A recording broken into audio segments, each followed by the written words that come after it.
Mm, mm, mm, It's me. It's me. It's me, and you are on Exposed TV.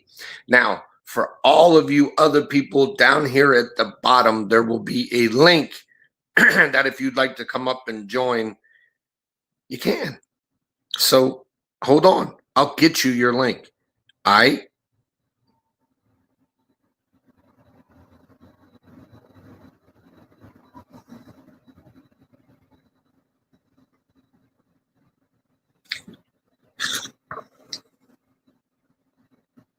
There is what is going on? How are things going? How are things going? There is a link that just got put down at the bottom. If you'd like to join, you can come up. Is no real topic to discuss, but I kind of discuss a few things. Testing this other place out. At the bottom, probably in the comments of this episode a little later on, we are going to go through a company. I want to see if it works. I want to see if it's worth going to. Kind of gives it my own little flair, my own little channel or whatnot. So feel free. Head to the stage. Hey! What is going on? Shane, my husband had to go pick up a truck to bring to a job site. So now I'm about to go over the Mississippi River Bridge. Right. Enjoy. YouTube, I can be on the car with YouTube, huh? Or you want me to turn off my camera? I don't care whichever way you want to go. Whichever's easier for you. Oh, I don't care either. I just don't want to get zapped. I'm so used to getting zapped. Last night I got zapped on freaking Commie Talk for a baseball video. I got a CGV for baseball's funniest moments. No doubt, no doubt. The reason I wanted to create a podcast to begin with is because as much as you want to be honest on TikTok, you can't be. No. You can't speak too many facts that hurt the feelings of people, because the moment you do, you get a community violation. And trust and believe the stuff that we talk about would get community violated every single video. So we're here for truth. We're here for honesty. We're here for facts. We're not here to puff nobody's chest. We're here to deflate some people that need deflated, inflate some people that need inflated. If you guys aren't here for the personal messages, look, there's going to be everything from race to religion to spirituality to politics. This is a no holds barred. This is a WWE style, get in the ring, bloody people up type shit.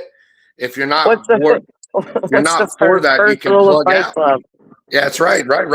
Just leave the soap where it is. We don't do that here. But it comes to a point where you have to find a way to voice your opinions and hear other people's opinions be voiced without the amount of sanctions that you have to go through on a public and daily. On the daily, we're constantly being shut up. We're constantly being told what we can say, what we can't say. But here's the thing about all of that, though, my friend, is at least we know we're talking about the right things, because we're always getting violated. Well, that's what I'm like. That's what I tell people. Like, people, you're not tired of getting taken down. I'm like, no, it just proves that I was right. We're on the right track. That goes back to the whole thing where, like, if you have no enemies, then you're not doing the right things. Bingo. Oh, yeah, I'm definitely not a yes man. I'm more or less like, I'm going to hurt your feelings with the truth, man. Well, I don't think you're a man at all, but we can talk about that another time if you'd like to come out about something. We can give you that platform. Well, I mean, I embrace both my masculine and feminine. Like, I'll wear heels and still put you in a chokehold. Right. Yeah, I'm the same way. I come across on the surface. I can't say I come across. I am a rough and tough guy, but there's a feminine side of me too. Like, I care. I genuinely care. I'll cry if I need to. Like, I'm not scared of all that stuff. Congratulations, you're human. A lot of people may not see the tears.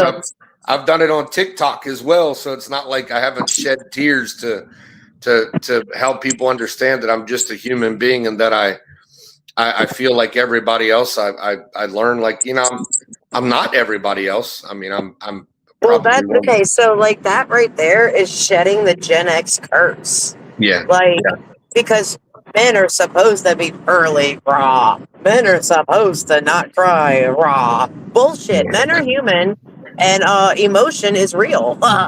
Yeah. So tonight, my friend, we're going to talk about presidents. Good presidents, bad presidents. What has a president done for us lately? Does the president even still work for us? And do we even need a president? I mean, these are going to be a serious discussion that I hope some people will tune into, because I really want this discussion to happen. I think it's about time that we talk about all of it. I know there's going to be some people there who are going to advocate for certain things, certain types of socialism. There's going to be some other people that want their type of socialism. Does socialism work in society? Can it work in society? Can we use socialism and capitalism and all kinds of other things to try to improve our society? It's going to be a great debate. It's going to, not really a debate, but a great discussion about this country moving forward, because I'll be honest, as it is now, it's not working. It is flawed, completely flawed. Well, we don't even have, like, okay, so, and this is something that people fail to understand, is regardless if they want to admit that it's a spiritual war or not, once you understand the spiritual tribes of Jacob, then you understand the 13 bloodlines, then you understand the 13 power countries, then you understand how the corruption is a loop. And no, the U.S. was sold. It was broken up and sold in the 40s. It is a corporation. This is corporate America. Not, and in the 90s, they used the word corporate America a lot more than they do now. And no need to now. Well, yeah. I mean, but they should, just because people have this, the indoctrination and the lies overrule the truth. And even whenever certain individuals, and I mean like 90% of the population, is presented with the truth, they fail to take that into consideration, that your whole life is a lie. Yeah. You know, Mark Twain once said that if elections really worked, they wouldn't allow us to do it. Well, yeah, and it's all a fallacy. Like we live in the land of coerced compliance. Like, I mean, even something as simple as you don't even have the choice to accept your own accountability with not wearing a seatbelt. Yep. Okay, like I've gotten so many damn seatbelt tickets because I refuse to. No, like I'll pay that $25. You can kiss all my ass, because I am a free unit of this country. And well, it goes back to seatbelts itself. Like, you know, it's a blessing and a curse. I've heard really good stories about people who have been saved by a seatbelt, but I've also heard horror stories about how a seatbelt, you know, is the reason why they're no longer here. So, yeah, you know, well, I know more people who have passed away because of a seatbelt than has been saved because of one. Yeah. And I know more people who have gotten in serious injuries. I mean, like broken bones, broken chest plates, broken, lacerated necks, pelvic dislocation, like serious injuries. I'll tell you a little story. A few years ago, when I was still married to my ex-wife, my son Liam, my youngest one, had just been born. He wasn't very old. He's 13 now, so this will tell you how long ago it was. Yeah. And we were in a van, and the van had some issues. Okay. Yes, I was slightly crossed the yellow line trying to turn. The guy had umpteen opportunities to easily avoid hitting anybody. But because somehow I never knew it, but somehow my license was suspended, the fault winds up on me. He hit my car on the side, right where my son was. Every one of my kids for 3 months wore severe bruises from seatbelts. And thankfully, my youngest son never got affected by anything other than a little tiny bit of glass got in there. She had to talk me out of walking down the road because it hit me so bad. The seatbelt hit me and took my breath away. Then the airbag exploded, helped take some of my breath away. So my kids thought I was dying, but I wasn't. I was just trying to catch my breath. It hit my vortex. I mean, it hit me pretty good. It's just, that's probably the hardest I've ever been hit in my life, and I've been in a lot of fights. So, it's just 200 pounds of pressure all at once. Ow! That's what I like. Like I had because my number one fear when my boys were little was they were both in car seats, Norse. And I was in a Suburban, and I used to keep them in the middle of the truck, which is the back, the third row, and I'd lay the middle row down, because that's the safest location. They're right above the tire wheels. There's a big rubber boom, so if I did get T-boned, And anyway, so my biggest fear was going over a bridge and not being able to get my boys out, because I knew they would be fine. They would drown. Yeah. And so instead of avoiding bridges or whatever other people do, I got my ass in the freaking pool with both my boys every day, pretty much, to learn how to tread water without using my arms. Yeah. And then I in the process, it just happened naturally. They learned how to float, and they were 9, 10 months and almost 2 years old. They're 21 months apart, but both of them, I had it by the time I was comfortable, and I had protocol for myself, but in stressful, high stress, and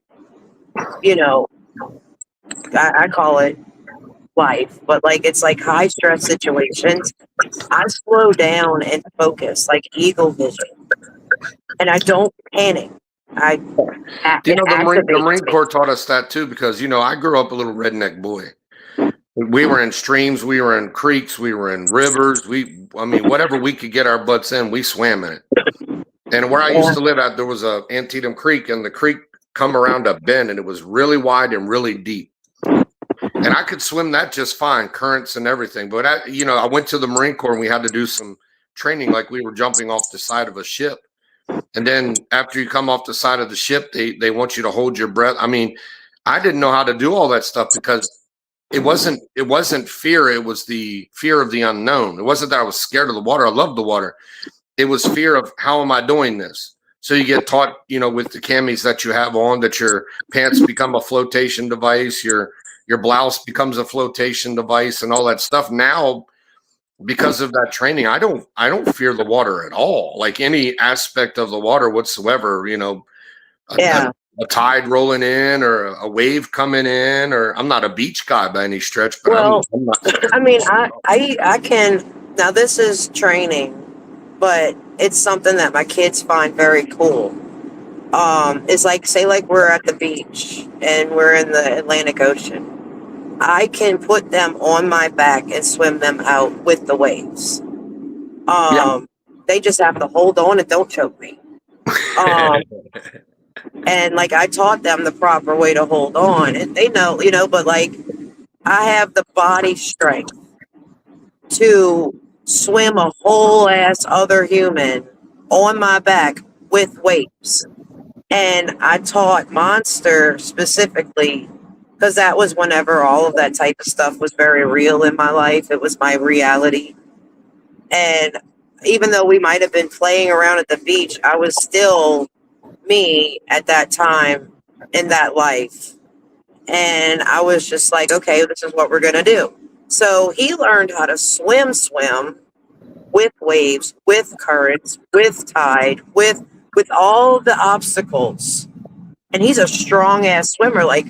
And it didn't dawn on me until maybe last summer or the summer before, when he was just playing around at the pool, with the neighborhood, and he was racing people. And he's not a big kid by any means. He's a freaking he's tiny, but he's strong. And, that was good. And, he won against everyone, including the lifeguards. And then they weighed him down and they put somebody on his back and he told them the proper way to hold on. And he won again, even against people taller than him. And but it did take 7 cops to get him to the ground. But still, like, he's just shit strong. And, but yeah, I think that's very important, is not letting fear run you.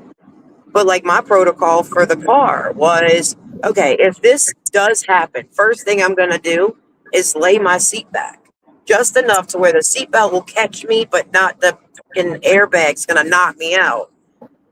And that way I can get to my kids as soon as we're stable, which is when we hit the water, and get them out the car. That's all I was worried about. Like, that was like literally, I think that was the only fear I had. Now I don't fear. It's a strange, thing. When I was young, I was always had the fear of the unknown. Really wasn't fear of anything that I could understand. I think it's just anxiety, though. Like, it's the anxiety. I don't even think it's fear, because it doesn't stop us. It's just like, they have people on this planet who like are afraid of roller coasters, so they won't go on them. I love them. But I don't. I won't bungee jump though. I have. Nah, skydive. But I mean, I wouldn't mind that. But bungee jumping, I don't think I could do. I mean, I had no choice. He jumped and I went with him. But the biggest reason that I wanted to start this podcast and hopefully get some of the get a few people that you can bring on here and there and have real legitimate discussions. And I mean, like, even my enemies are welcome here. People who can't stand me, like, you're welcome here. You're not going to like what I have to say on this end of it all, but come in, have your debates, have your conversations. I mean, at the end of the day, I want to understand everybody's perspectives about everything, because I believe knowledge is power. I'm a very psychological person, and I mean that in a point where, like, I like to see interactions amongst certain people. I like to see how certain people react to certain things. And it's easy to dissect things after a while. And I love dissecting things too. It's just who I am. It's the PI in me. You know what you should do? Whenever it's one of those types of lives, call it Camp Perry. Oh, shit. Yeah, well, I mean, eventually we're going to get to the point where, hopefully this podcast will be a couple times a week and really have some deep discussions about things. Will it take off? Maybe it's like my beard company. It may take off, and I've been stale in my beer company for 3 weeks. So, usually things for me never really take off. And it's usually because there's some sort of truth or purity about things that I do. And people don't like truth and purity. They really don't. It's also like with the beer company, it's supply and demand. Mm-hmm. And your shit's too good. It lasts too long. It is. You're right. It's kind of like the light bulb, right? Like, the light bulb, the original light bulb, never burned out. It shouldn't burn out. Mm-hmm. If you understand electricity and copper and how the coil works, it should never burn out unless you break the bitch. Yeah, but they can't buy more if it lasts forever. They wound up going and sabotaging it, so that way it had to be replaced. That filament. And here's the other thing too, like, it's the same thing with cars. They can make cars that never hardly need anything done to them. But how would they stay in business if they sold an $80,000 car and never had to repair the thing?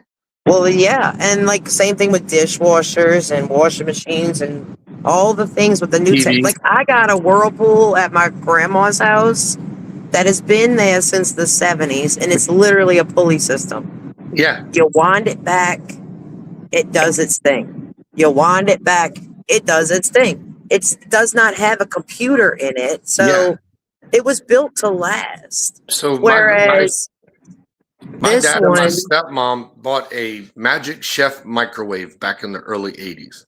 Okay.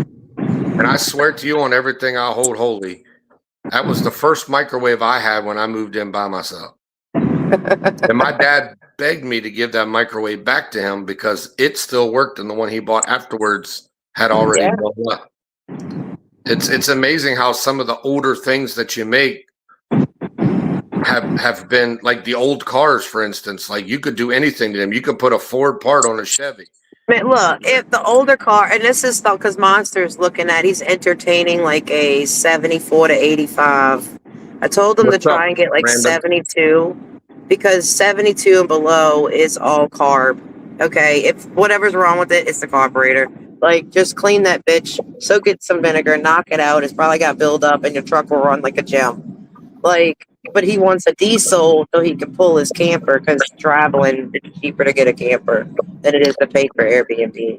I don't know who this person is down here, but his name is Random Mr. Ryan. So welcome in. We doing good over here, bro. We doing our thing. Just having a little test on here tonight. Will be the big discussion. Oh, what's up, Jedi? Tonight will be the big discussion, Jedi. We'll be talking about the presidency.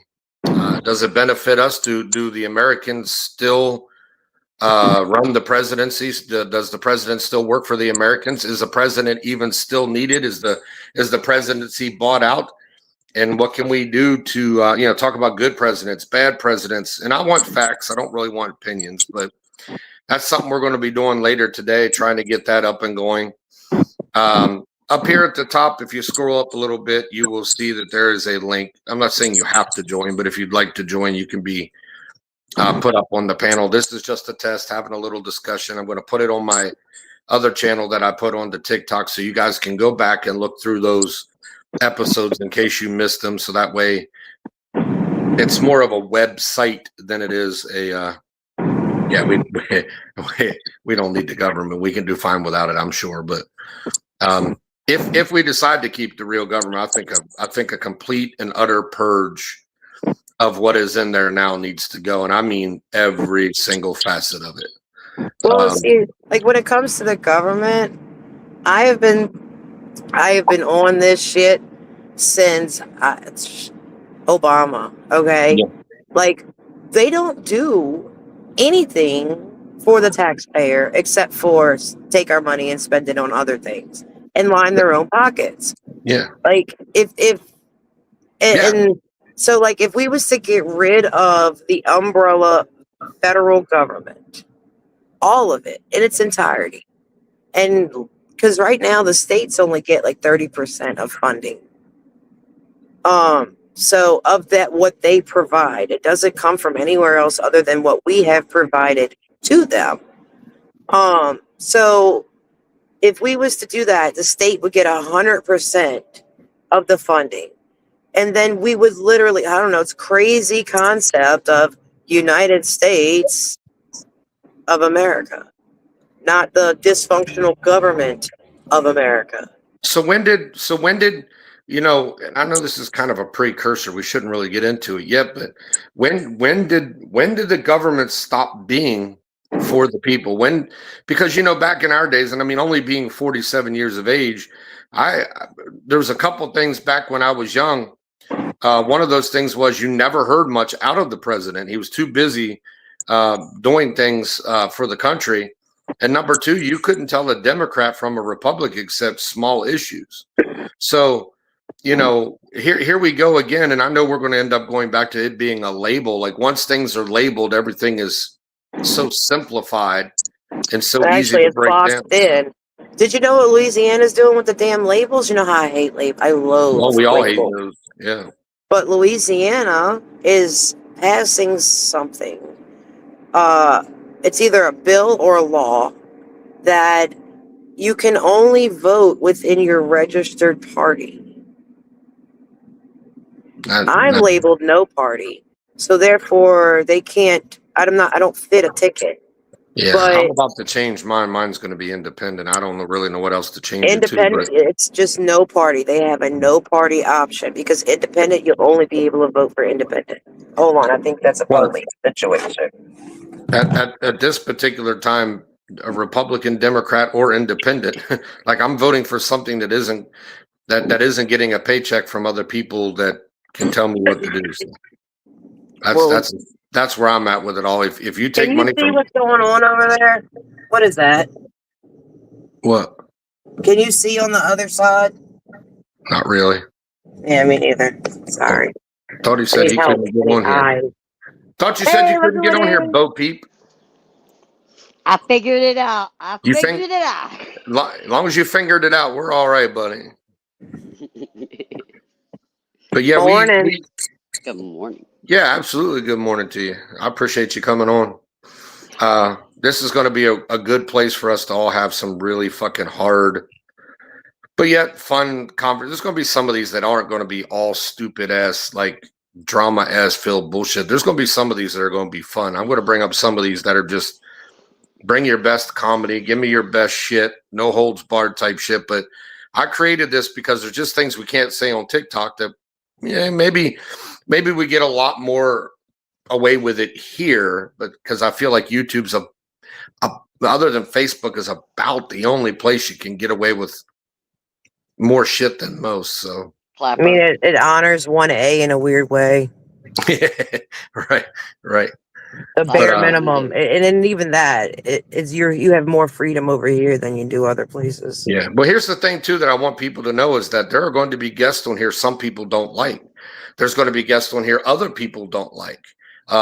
Several of these people are going to be part of white supremacist groups. The conversations need to be had with those people as much as any other people. There's going to be a Black Panther that I'm trying to get on here to have discussions with. I want the discussions. I want the full on bring it out into the open discussion. I'm not into this to hear you yell white power, black power. We're not into all that bullshit.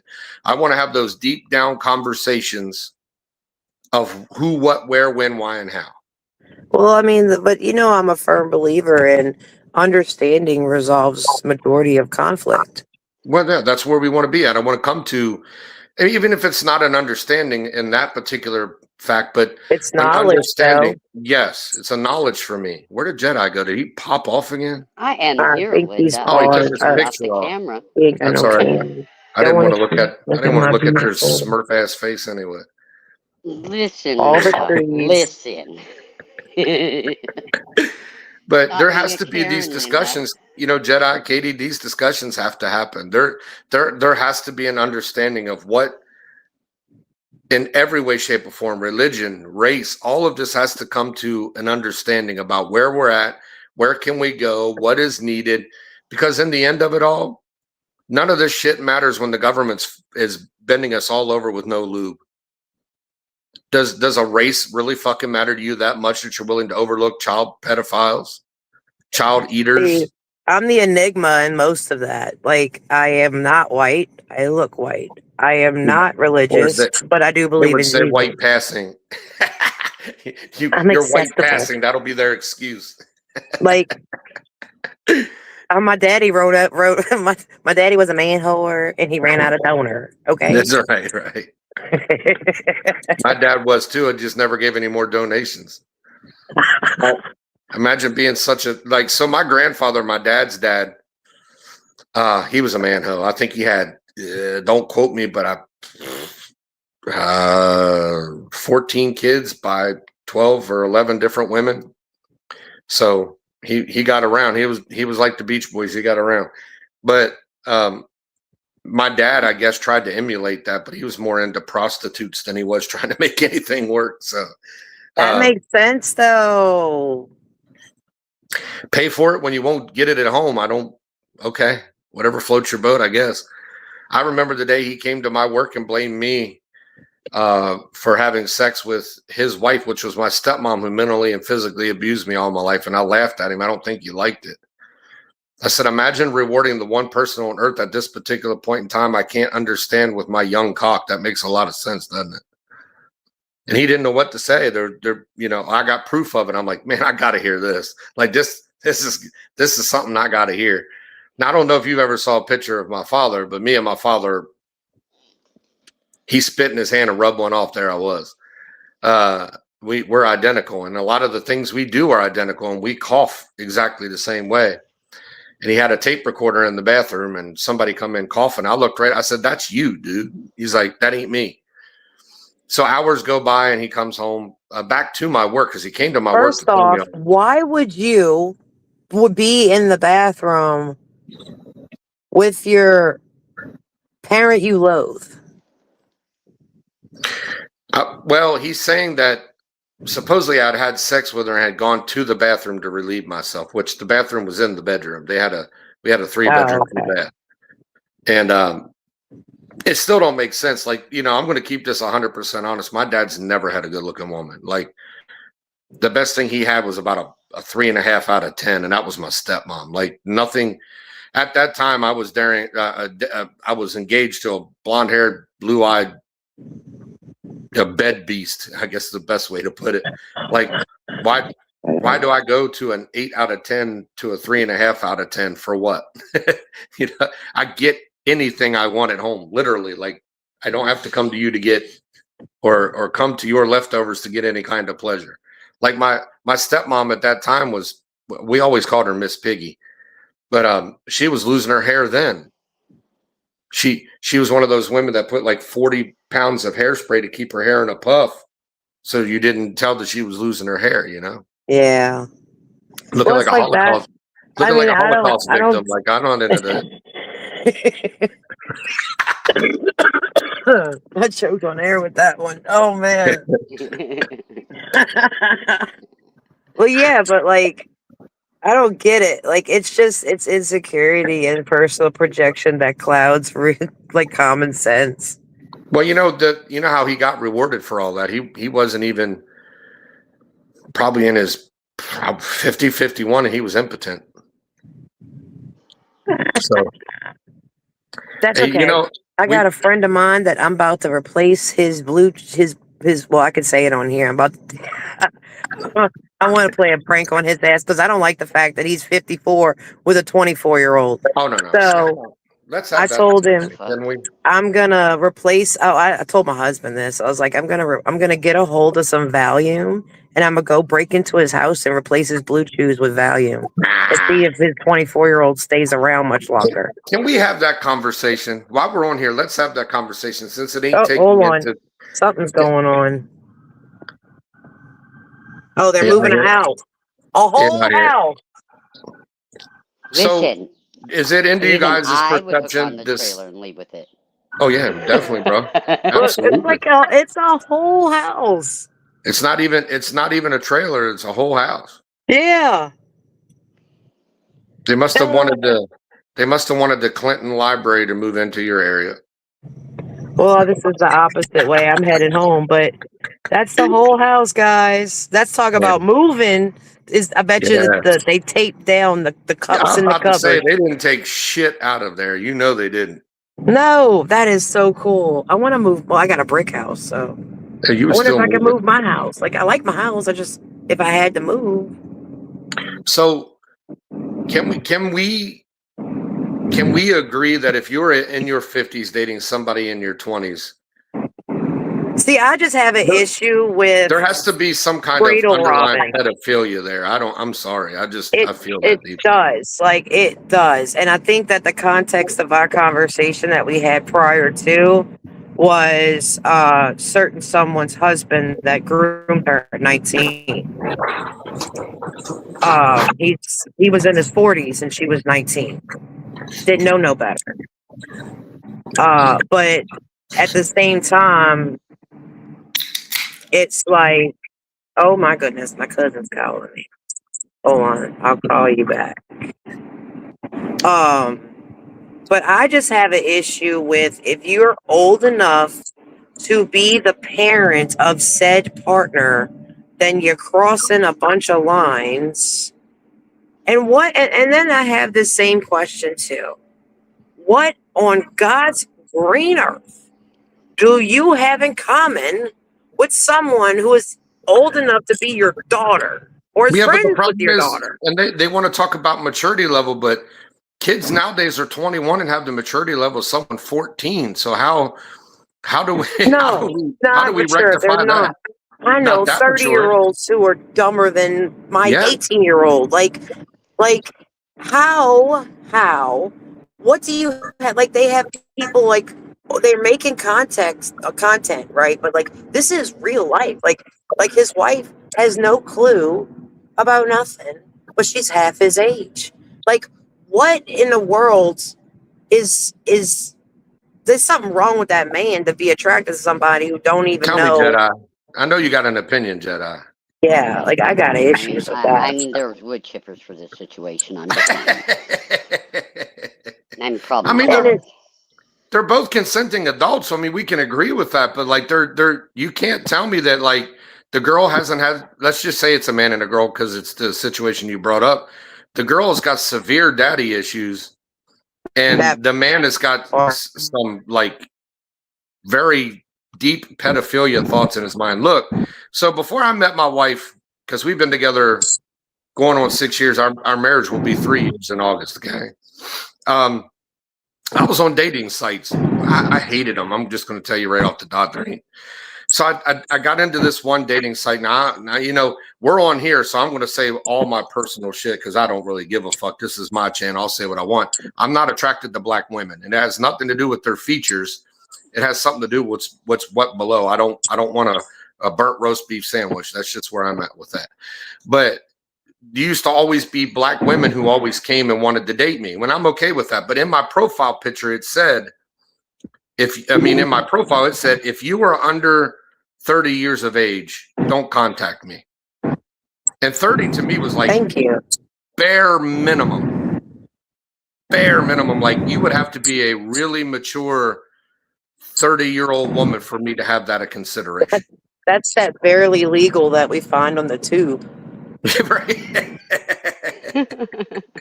I mean, you know, strip clubs and look at them when they're young and stuff like that. I mean, I know, you know, I don't know. Okay. It is what it is as far as that go.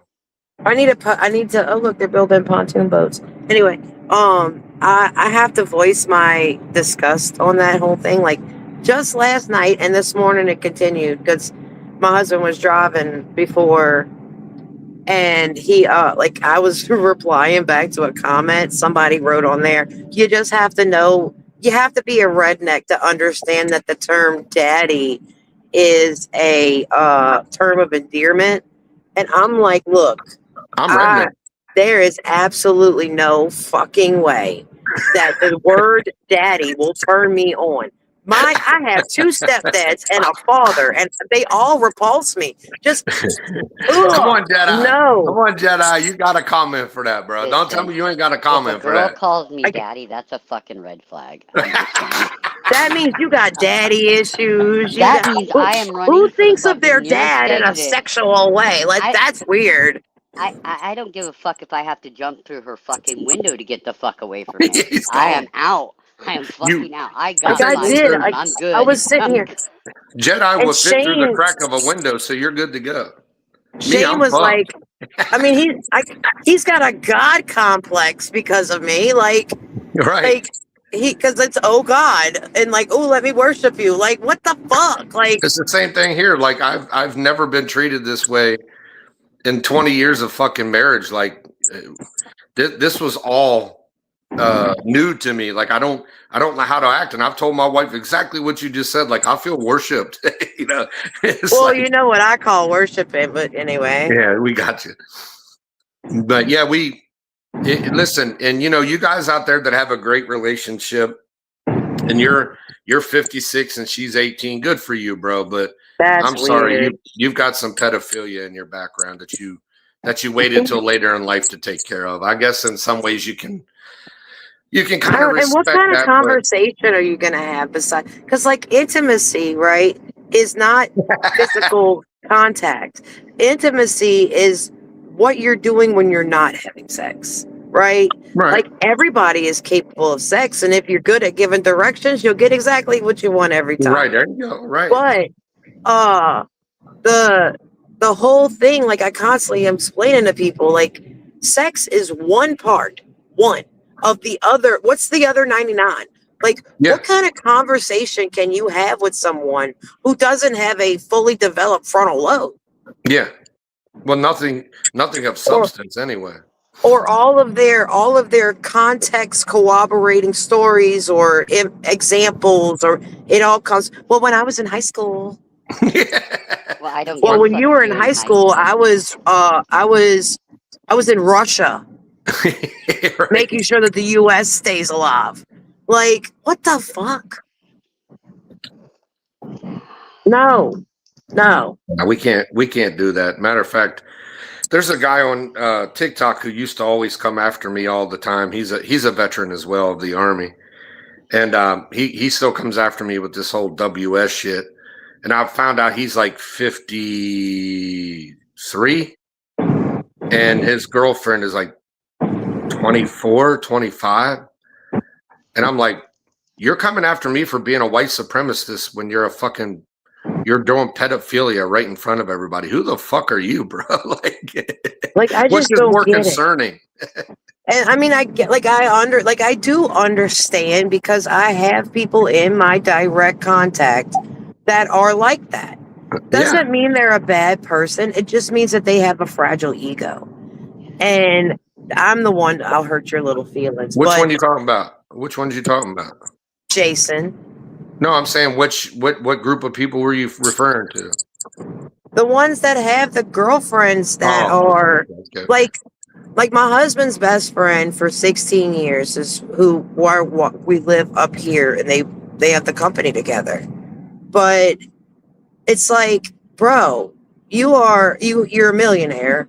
You don't need nothing, and he doesn't want kids. He had a vasectomy. He's got 6 kids already. They're all grown and out of his freaking house.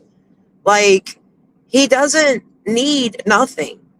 But all it is, I feel like that's why I want to sabotage his Bluetooth, because if I don't like lying, okay? And your whole relationship's based off of a lie. If your shit don't work, what the fuck is that 24-year-old doing with you? Nothing. Can you imagine that? Be like, hey, I'm going to go home and have fun. We're going to have a few drinks. My husband's going to take his Blue Chew and we're going to have fun. Like, what kind of conversation is that going to bring up? And not to mention his ass is at the heart doctor this morning. Jedi, if you don't mind answering, like, would you ever be publicly able to talk about your interaction with white supremacists? Would you ever talk about that publicly?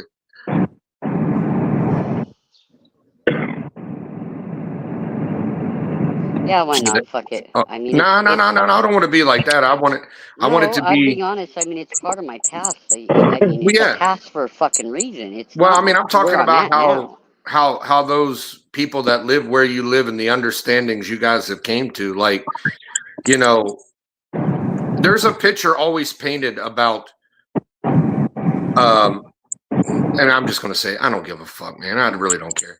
But there's always a picture painted about white supremacists, how they're always, it seems to me, people have this idea like they're always out hunting minorities and that they're always out hunting Jewish people. And every time they do, well, yeah, exactly. They stick to their own until the problem comes to them, and then they address the problem. And you know, me and Jedi have had the conversation, you know, everybody on this page right now, you two both have my personal phone number. We've had more than enough conversations that would make anybody on TikTok turn red. Yeah, but when you live in a community, that your community is primarily a totally different race, and that's kind of what's going on in my community right now. And then they started unaliving all the white people in my community. Yeah, those organizations moved in. Yeah. Well, of course. But you could take the organization part out of it, right? And just, you know, I'm principle driven. I rarely get emotion involved. But principle wise, don't start shit, won't be no shit. Yeah. That's pretty much where it is. Yeah, and that's how, even with like where I grew up in was the fucking mafia. Like, we didn't start shit, but if you didn't live under the realm of the coerced, accepted compliance, then your grandma got popped. It's just what it was. Mm-hmm. You know, for instance, you know, when I was still a part of that movement, this was probably 6 months or so before the FBI had first knocked on my home. Look at it. This is my street, guys. Look at this. Freaking beautiful. we had a bunch of drug dealers on our street. Now, this was a predominant black street. I'm just going to use the number 10. So if there was 10 houses on the block, which there were more, if there was 10 houses on the block, like 8 of them were minorities, mostly black. And, you know, they knew who I was. They knew what I represented. They never said anything to me. They never did anything to me. They let me be. I let them be. That's the house. The other thing that happened was we got tired of the drug dealing being on the street. So a few of my guys had gone and run the drug dealers off. Do you think those people come and said anything to me at all? Why are you targeting black people? Did you think they said that to me? No, because it benefited them too. Nobody wants their kids on the street where drugs are, guns are, where guns are, violence is. Period. But you know, those things get overlooked. Also, growing up in the hood. Yeah. Growing up in the hood, though, like you know how I always say, and I say it from experience. People only do what they think and know they can get away with, or know what they can get away with. So. In the hood, it's ran like an organization, okay? Mm-hmm. You have certain streets for certain shit. You cannot do whatever the fuck you want without consequence. And you have the elder people, like the grandmas on the porches, the young guns who are no longer young people, telling these younger ones, bro, don't go over there. Like you sign in your own death certificate if you go do that stupid shit on that street. Like that street's owned by certain people, and then people don't take kindly to strangers coming to walk on their turf. Yep. And it doesn't matter. Like it's just what it is, and it's a societal term. It's just the terms of the society you chose to participate in. Because you could go right outside the hood across the fucking interstate, and on the other side, it's a completely different situation. Completely. Might be different up the road, you know what I mean? Yeah, like 2 blocks over, do whatever you want. But these 2 blocks, absolutely not. So there's a place in Maryland called Cherry Hill. Cherry Hill is like predominant black, like gangs, everything about Cherry Hill is bad. And we were looking for a fugitive up there one time. They just walked right up to the car, guns in their pockets, and is like, who are you? What the fuck you doing here? We got a little smart. I ain't gonna be lied to you because we didn't give a fuck. We're like, who the fuck are you? We're here to find somebody. He's like, you ain't finding nobody unless I know who the fuck you finding. Yeah. He said, because once I sound the alarm, they all scattered. You ain't finding shit. Well, that's true. And that's how New Orleans is freeing too. That's how New Orleans, like so you have to have the approval of certain people to do something. It's just, you're not doing it. Telling the guy who the guy I was looking for was, and he literally like he's like, give me 20 minutes, circle back around. I came back around, he had the guy, and I said straight up, like, why'd you turn him in? He's like, bro, you fucking bringing all that bullshit here, and ain't nobody want all that bullshit. He's like, he's my cousin. I'll bail him out in like 2 fucking hours, but until then, he's bringing this bullshit to our fucking neighborhood, bro. We're not interested. Yeah. No cops, no feds, no bounty hunters. We don't want none of that shit. We run this shit. We'll deal with it ourselves. Yes. That happened to me one time in New Jersey too. I knocked on the door for a guy who was a pimp and a drug dealer. He was low level, don't get me wrong, but knocked on his damn door. He come to the door. I'm hearing fucking in the background, you know, all kinds of it. He's like, man, who the fuck are you? You got an appointment? I'm like, yeah, I got an appointment. It's called a fucking warrant. And I show him the warrant. He goes, I don't recognize that name. I'm like, come on, bro. I know he's in there. He said, you got a picture of the guy? I'm like, yes. I pulled out a picture. He's like, you motherfucker. He slams the door and all I hear is this, you stupid ass mother. Shit breaking everywhere. Goddamn mother. He drags this guy out. He had about 13 fucking gashes on his fucking face because he threw shit at him. And he said, get this motherfucker out of here. I said, you want your reward? He said, fuck you. He said, get the fuck out of here. We were ignorant bounty hunters. We were really cool people, but we had some ignorant shit. Well, I mean, is it ignorant if it's effective though? Maybe not. Not ignorant because we would just say anything. We didn't give a fuck. The effectiveness, we were always about effectiveness, but we always had some kind of stupid shit to say out of our mouths. We didn't care. You know, we really didn't care. Oh, okay. I get what you're saying. We would come up with some stupid comment like this one guy we went after. He was a top 100 Golden Glove boxer, supposedly. I've seen his videos. He probably was. And I'm an old MMA fighter. So we find this guy by accident, really. And we get there, and I run up to him and I grabbed his daughter to get his daughter out of his arms so my guys could arrest him. He starts resisting. And I just walked right up to him, grabbed him by his shirt, and I said, bro, here's how this is going to go.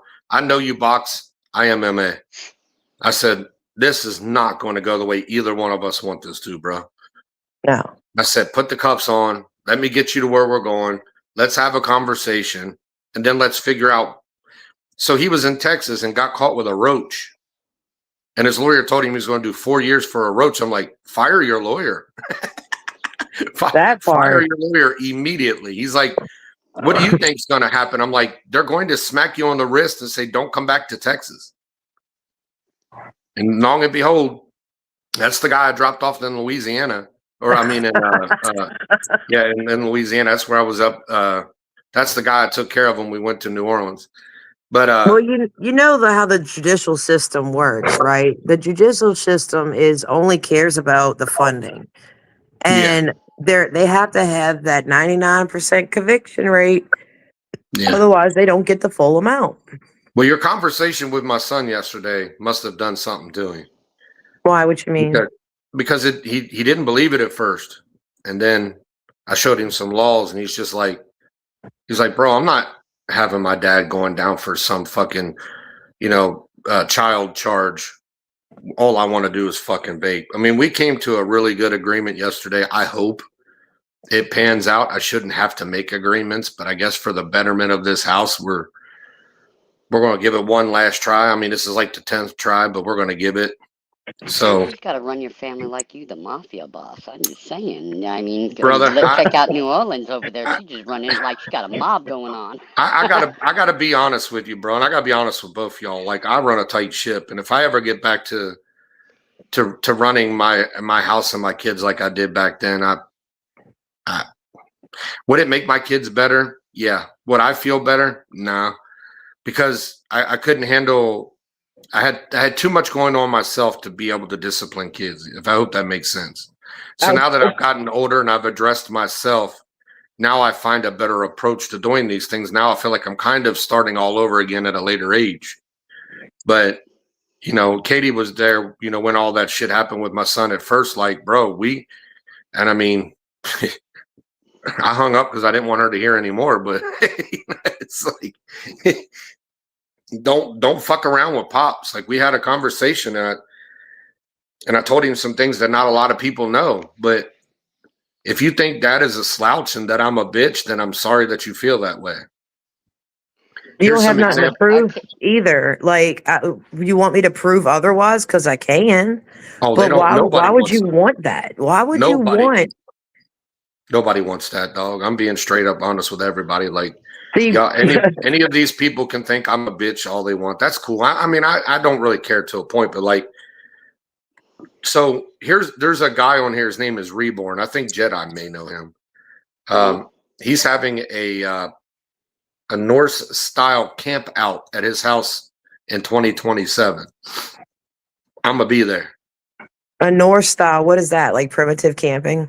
Well, they're going. Well, you'll be on tents on his property, but we're going to have like, rune readings. We'll do like reading out of the Havamal type shit. Just a whole week of Norse style events at his house. Oh, cool.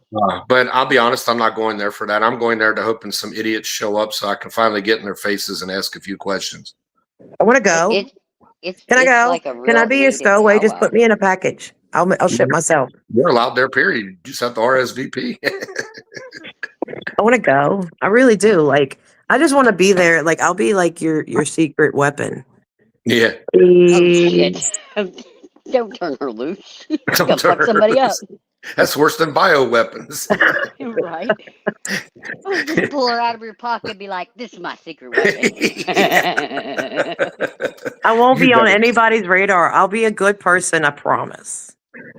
Well, I mean, it for me, it's like there has to be a finality to all of this. And if it's, I'm of an old school person. Like I used to get bullied a lot in school, and when I got older, well, actually, once I started fighting for myself, it got to the point like I have never seen a one-on-one fight with anybody probably since I've been 15. Just no lie, I've always been 2, 3, or 4 on one coming after me. You got to understand that like when a reputation hits you, you don't outlive a reputation. It just doesn't happen. No, that's why people stop shit before it gets to me, because they're like, you don't want that, bro. Yeah, you don't want it. Like they any more people me. are like, hold your tongue, bro. Please. He may be 47, but like I know this dude. Just hold your tongue. Yeah, well, that's the thing too. But like I picked them off one-on-one. Like when I graduated, I waited till I found each and every one of them people that wanted to gangbang me, and I went to go fight them one-on-one, and none of them wanted it. But tough shit, they got it anyway. Norris, you just said gangbang. I'm not mature enough for that conversation. Oh God. Maybe use your verbiage. They wanted to jump you. Listen, I'll go That's hang a out true in Eric. audio if I want I changed my verbiage as soon as I became not white supremacist. Yeah, sure you did. So why are people calling you a white supremacist? You changed your verbiage, right? Wait, is that dude that lives in the camper and his mommy takes care of him? Yeah, and his wife is dying, or his girlfriend's dying. Okay, so I did a little recon on that a while back, actually. You know this is going to be posted. Walking joke. You're going to be posted, so be careful. I don't care. I know you don't. Just giving you warning. Like, here's the thing about me, bro. Like, we've said this before, and like Eric himself is a pure example of people deflecting away from their own personal issues. When you got a guy that you're Jedi, you may know the term for that stuff. I don't know. They're called a law something in some of these people's little clans. They do law something. I don't know what they're called, but they're the ones that I just call those dipshits. Yeah, they are. But there's supposedly people within this clans that know the law very well and try to avoid really they don't do anything. Really, they don't do this. It's a title. But anyway, they're supposed to know law. But you have a guy who openly admits on his Facebook page is still a skinhead of some sorts. Now, to me, when I look at that, I see sharp skinhead. Doesn't matter. How can you be in an ambulance style or in the medical field, should I say? Oh, I know who we're talking about. If you're a sharp skinhead, that means you don't like neo-Nazi skins. So if a neo-Nazi skin comes into your ambulance and you see that tattoo, per what you're supposed to do, you're supposed to attack that guy. Norris, you're gonna be mad at me. Why?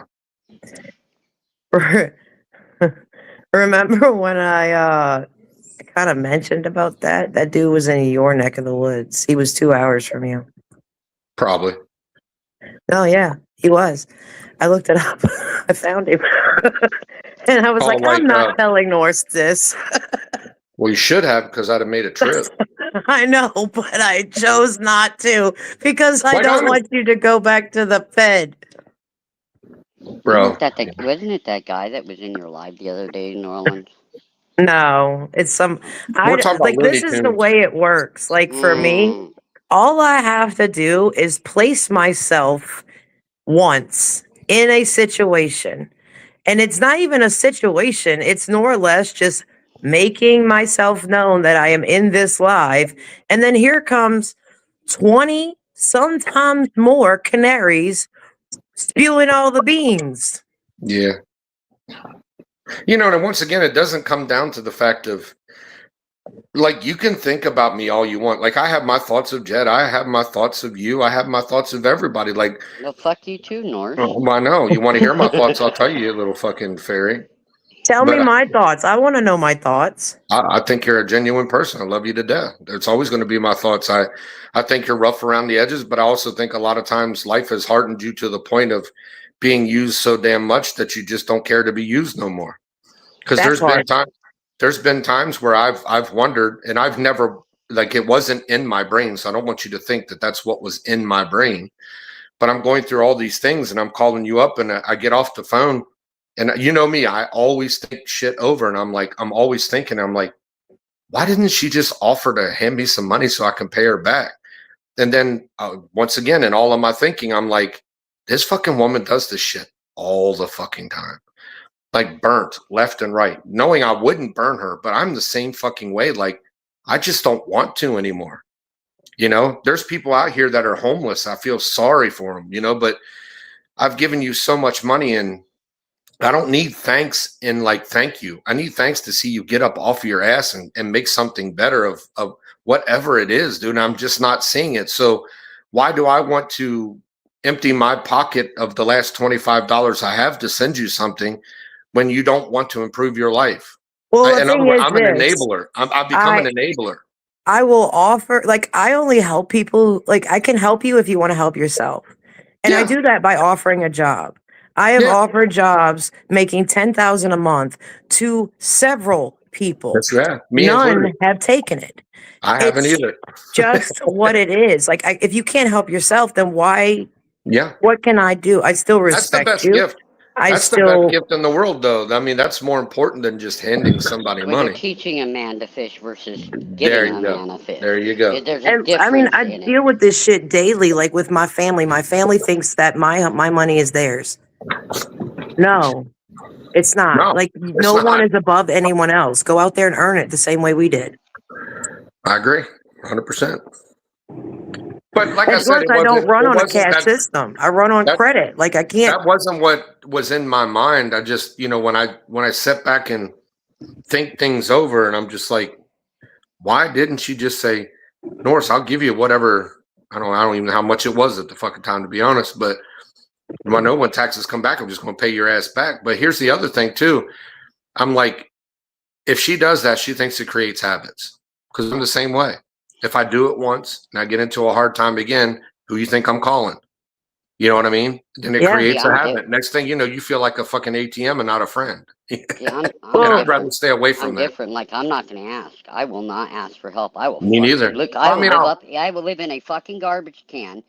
It's not pride. Yeah. So let me make this very fucking clear that it's not pride with me of why I won't ask for help. It's because I know that when help happens, it comes with fucking strings. Well, I don't give out favors, and then I don't keep a bag of my favors. I don't. I do it genuinely out the goodness of my heart. But I can only help somebody who wants to help themselves. Like they had like Norris knows. I forgot the dude's name, but he was homeless and he was on the internet. And Norris sent me to him, and I offered him a job. I offered him gas. I would give him gas to get to the Airbnb. I would pay for the Airbnb, and he'd start work. Like North Georgia Viking. Yeah, for him and his wife. Like they're both welcome. Like, and they weren't that far from you. No, even that. Like, if they don't have anything going for them in the state that they're in, why does it matter if you're going to Texas? Yeah. If you have nothing where you are, what's the difference? I have an Airbnb. Me and my wife would talk about the same thing. Like, and because she's asked me, you know, like, why haven't you taken that job? Why Katie offered you the job? Why haven't you taken it? There's many reasons why. Not just, I mean, the biggest reason for me mainly is because my 16-year-old kid would be with her by herself as long as I'm gone.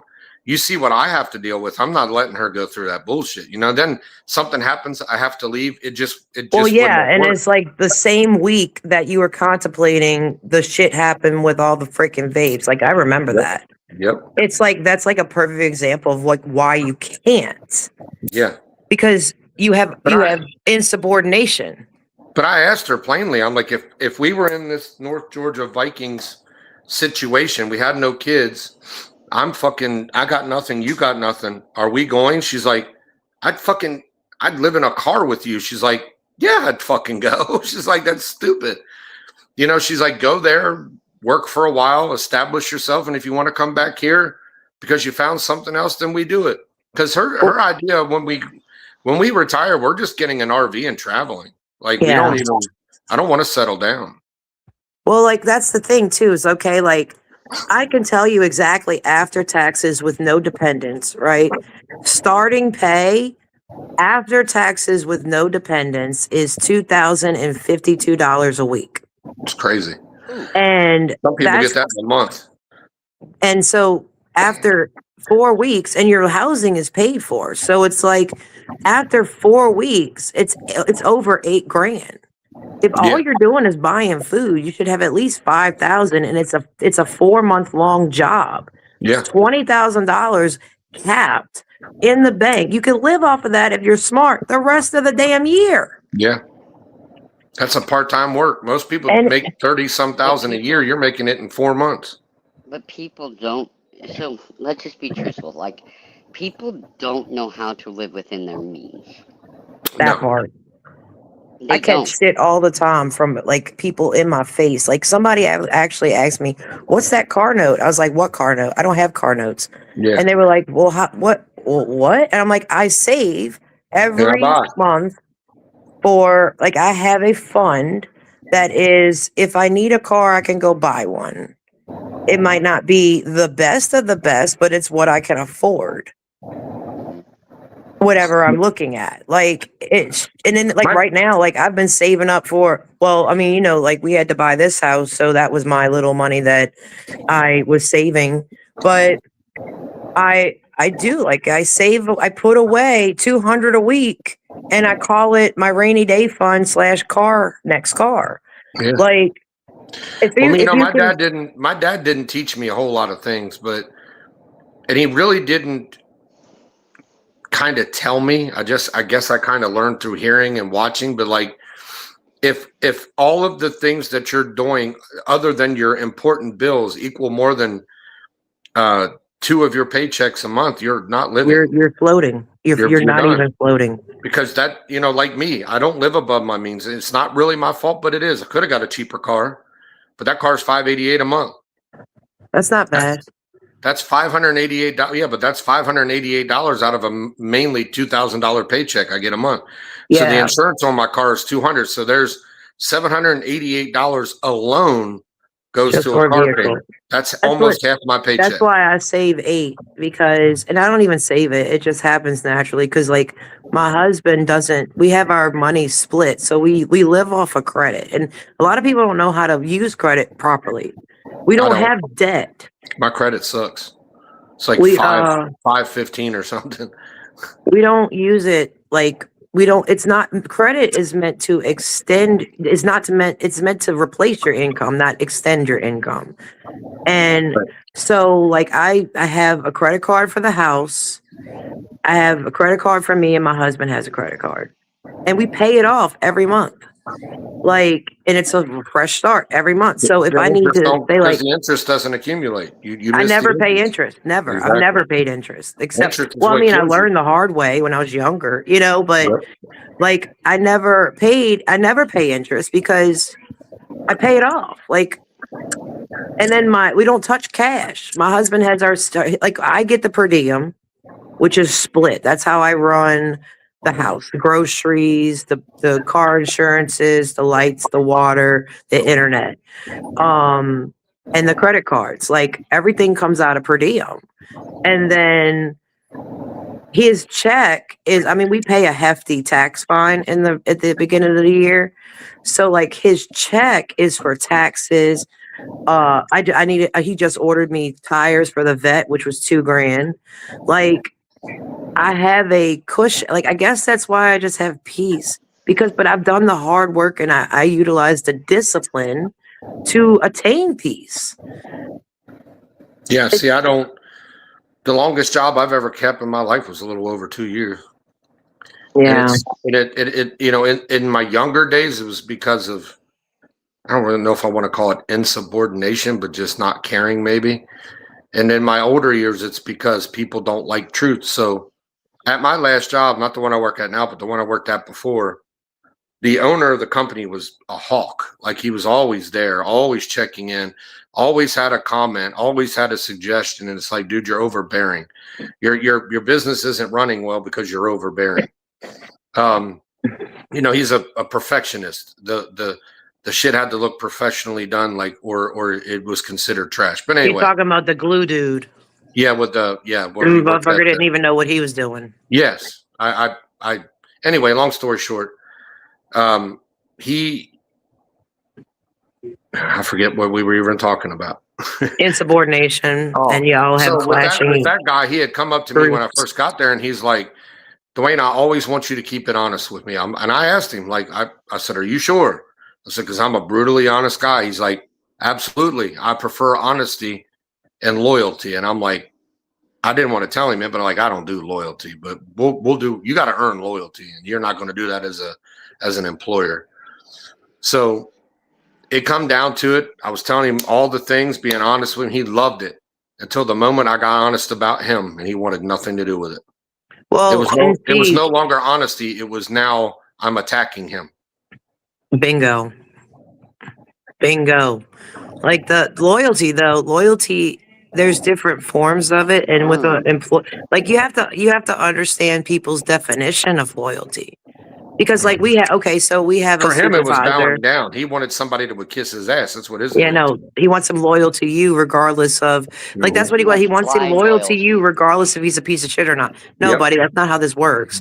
Like first off, I'm loyal to myself, and if it's reciprocated and we're both keeping it 100, you ain't got shit to worry about. Nothing.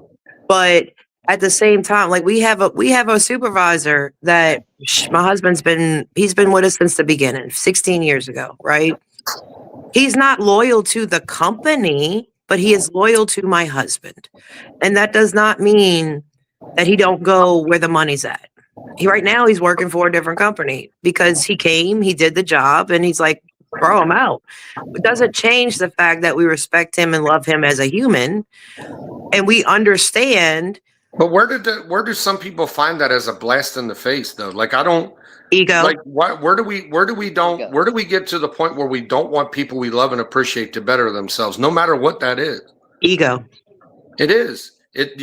We have this problem in society where people want you to feed their fucking ego, but they won't stroke yours. You understand what I'm saying? I don't. Like, same thing with an apology. Like, I have screenshots to, I always come with the receipts.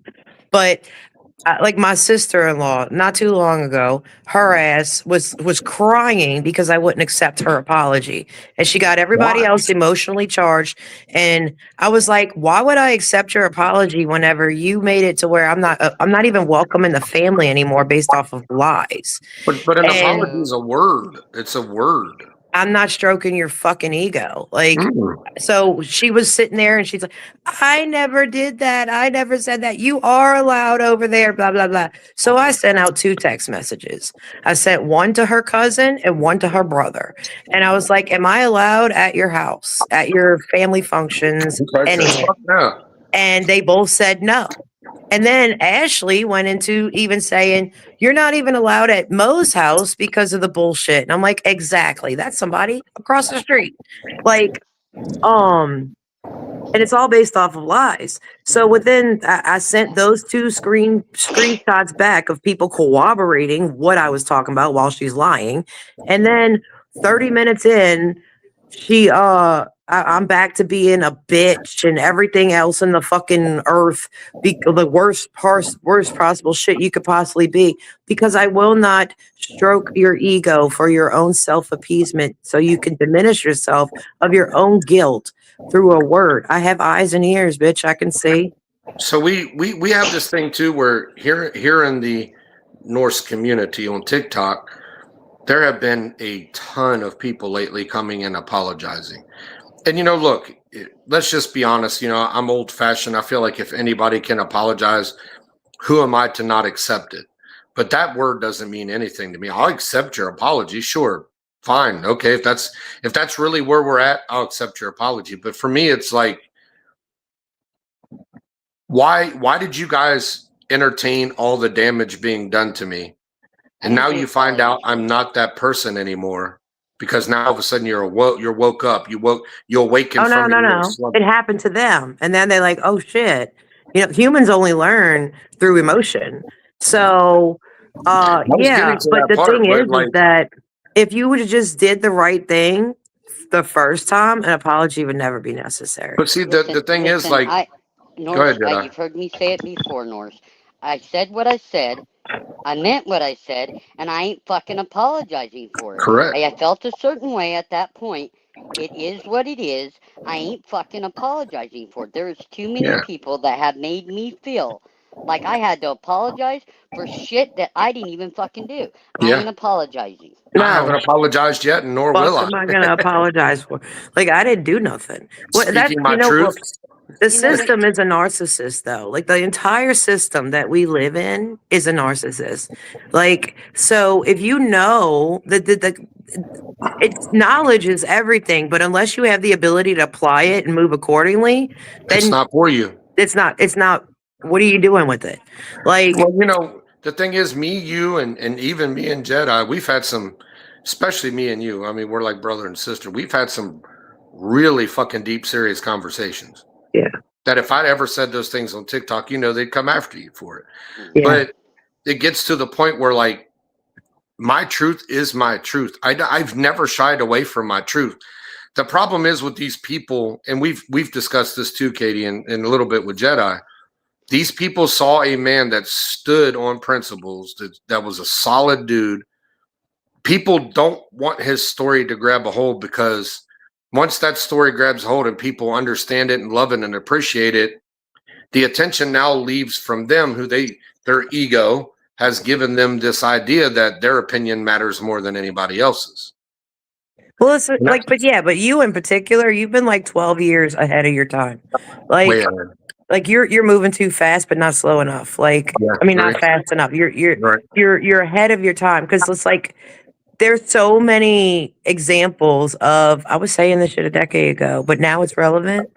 Yeah. But like, I caught all kinds of shit for it back then. Like, what the fuck?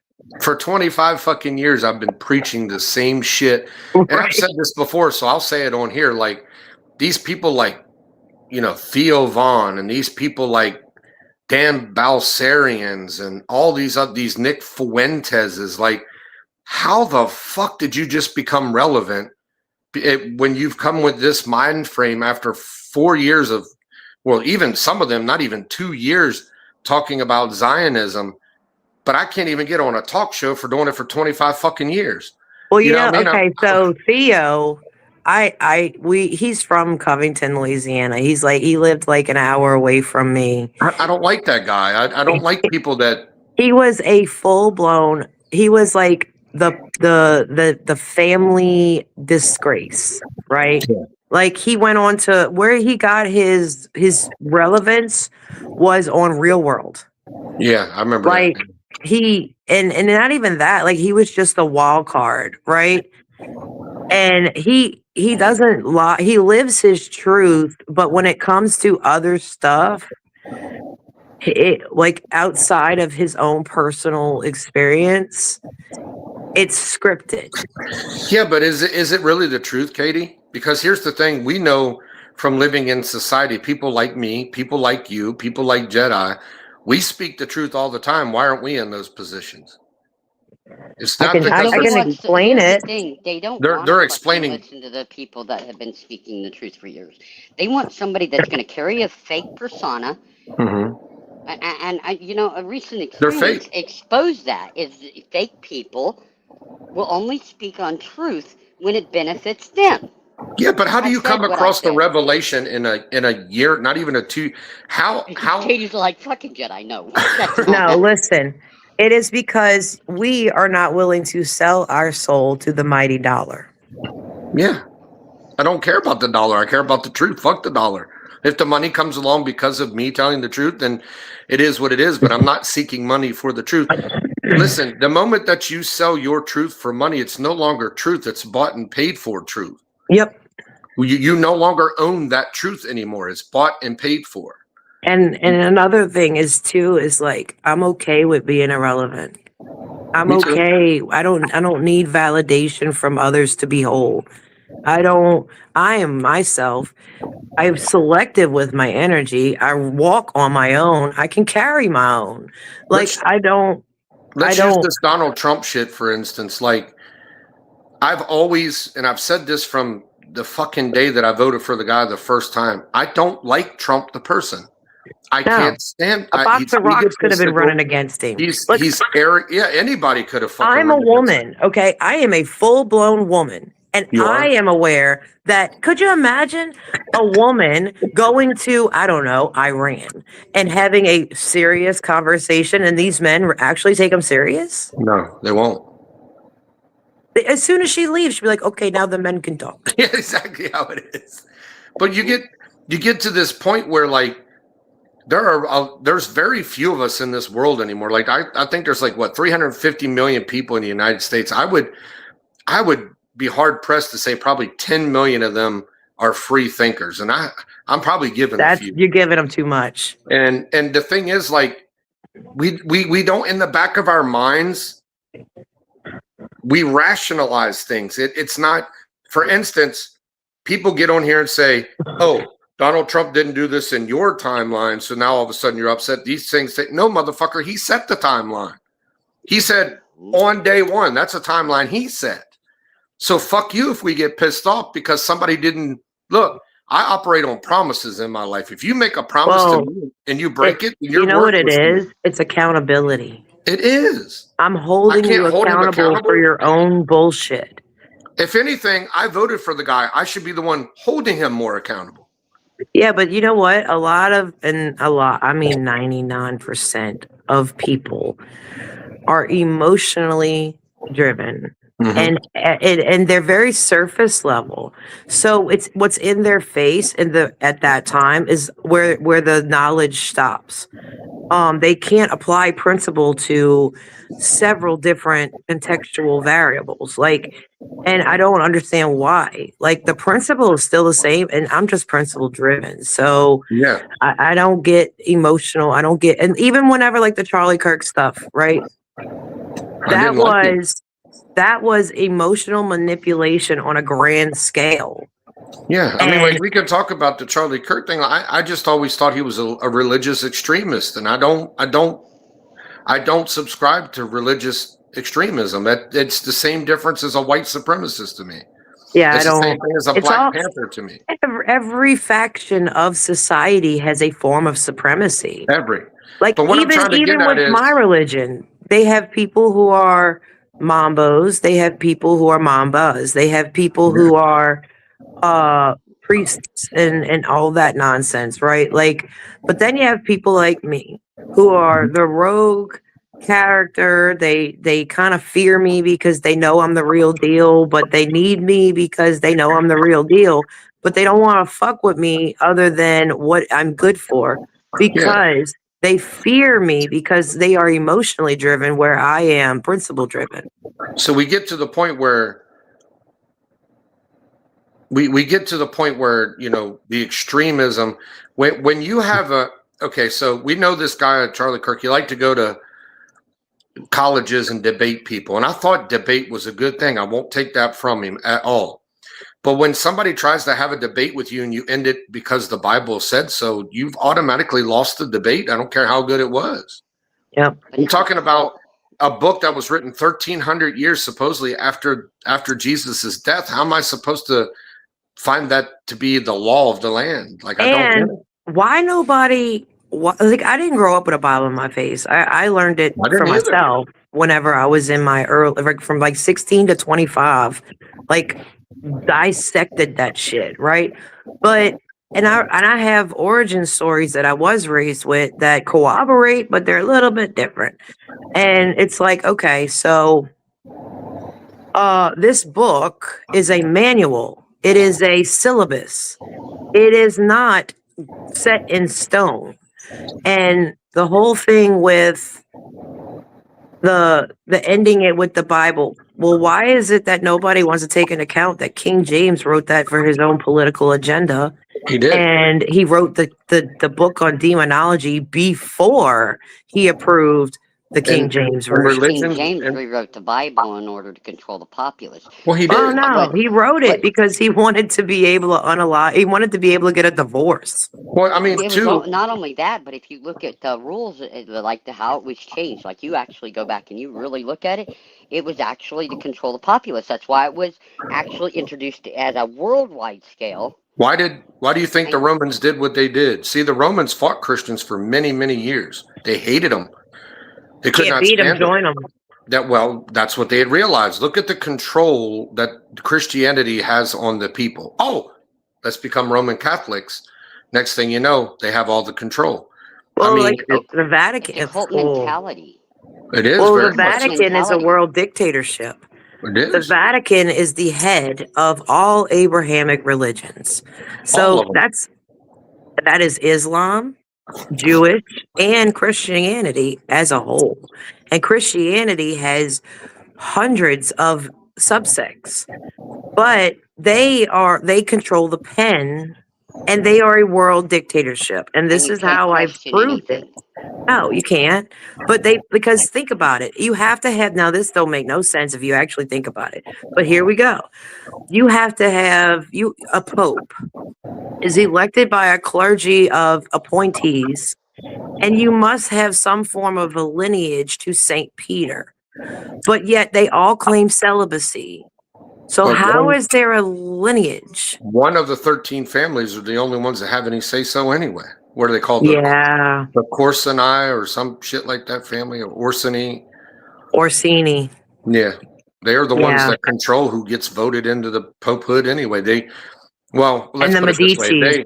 But the Orsinis and the Medicis married. Yeah. But they dictate who all the archbishops are, who in turn hire the pope, if you will. So yeah, and then you serve out your term upon death, and then you are replaced with someone who also has the same lineage. That's a dictatorship. That is a royalty. Yep. That's what royals do. But if you're claiming celibacy, then how did you reproduce an heir? Well, after all, that was the very first commandment given to man upon the Bible. I'm just saying. But it doesn't make any sense to me. Just like people are so convoluted on nuns. You know what nuns were originally created for? It's in the word. Entertainment. They're prostitutes for the Pope. Yes, they were the hookers, and it's all behind closed doors. And then they had to open up an orphanage because these bitches would get pregnant. The fuck? How stupid can the world be? Dumb. And it also gets me too, first of all, we're just going to leave out that the Bible never says anything about hating homosexuality, but because that Bible verse that points out man that lieth with man is an abomination, Christians have this misconception that means that God hates homosexuals. But nonetheless, everybody loves Spartans. Everybody loves Spartans. Let me just say this off the rip, okay? Probably 80% of Christians hate homosexuals. I'm telling you that as a known fact. But here you are reading out of the Bible, claiming it's the only Bible you will read, called the King James Version, and a man who dabbled in homosexuality. How the fuck do you guys make any sense? Do you see? This is all the hypocrisy. They don't read their own book because the polygamy is in the Bible in just about every single story. Polygamy was in every religion there was. That doesn't escape anywhere. And then it's in Norse too. Well, I'm about to hurt. I might have hurt some feelings with this one, and I don't care. But virgin, the word virgin, is child. It is. So if it's the virgin mother, that means she is the child mother. If she is a virgin daiquiri, it is for children. If it's the Virgin Islands, it is children. If it's the word virgin, means child. So Mary was a child mother. Yep. And there's no such thing as a marriage certificate in the Bible ever. What if some people have her at about 12 years old? Yep. And then people get mad when you say, if there's grass on the playground, you can play. I mean, I don't subscribe to that. Disgusting. But I mean, back in those days, that's how everybody was. Look, these Norse motherfuckers talk about the same shit, but Vikings were the biggest perpetrators of that bullshit. Oh yeah, but as soon as a Viking sensed the girl was bleeding, they was on them like white on rice. Well, I don't know if you know that. Okay, so my husband is 50% from Denmark. His mother was born in the U.S., but his parents are from Denmark. My husband and Monster can both smell. when I am on my cycle. Oh, so can I. And it's not and they're like, Mom, it's not, you don't stink. Like nobody else is smelling you. But like, I know. And Monster can tell like 3 days before it's about to happen. Like he's like, oh, you're about to start your period, aren't you? I'm like, funny. I went to Gettysburg because I was was you saying something, Jedi? No. Oh, okay. I'm sorry. I don't want to cut you off at all, but I had gone to Gettysburg because Gettysburg, I used to be in the paranormal shit. I love to go ghost hunting. It was my favorite shit to do. And we'd gone to Gettysburg, and there were some places we couldn't get to because we got there late, but we wound up in this supposed library that was turned into a medical facility for people getting their legs, arms, and shit cut off. And I walk in and I'm like, holy fuck. Like I could smell the blood. And I looked at the guy with me. I'm like, you smell that? He goes, what? It smells like an old library. I'm like, I smell iron. Like I can still smell the iron. Like it still smells metalish in here. And he's like, it just smells like an old stinky library to me. And I'm like, okay. And that's when I realized later on, like, I must have like part bloodhound in me or something because blood is easy for me to smell. The other day at work, this was last week, I cut my finger on a box. I had no idea I was bleeding. I'm like, what the hell is that smell? You know, because you want to smell your hands. Sometimes if you hold something metal for real long, you know what I'm saying? You get that smell. But I look down and I'm bleeding. Yeah. Not dripping everywhere. The crazy part, because I've smelled women like me, you know, like I smell other women. I'm like, oh, you need to go take a bath, babe. But like, but like they could smell. It's like usually about 3 days before it hits, they know. Yeah.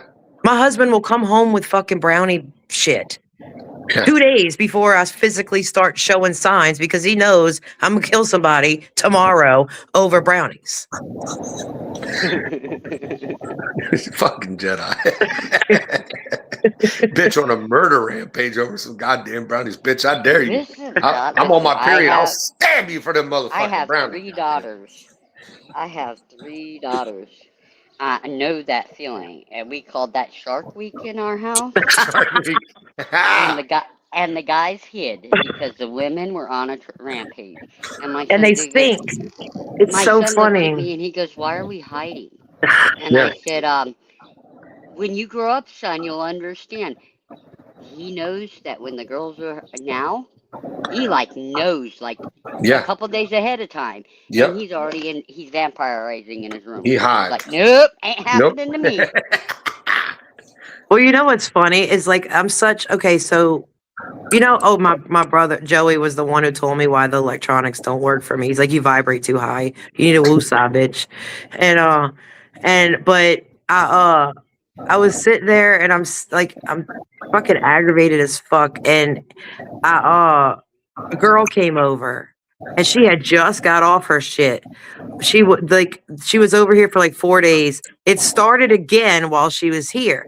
And it's something that's always happened around me is people sync to me. I don't sync to them. And so I'm the only woman in my house, right? Like the only one. I have 9 of us and all of them are men except for my dogs, so they're fixed.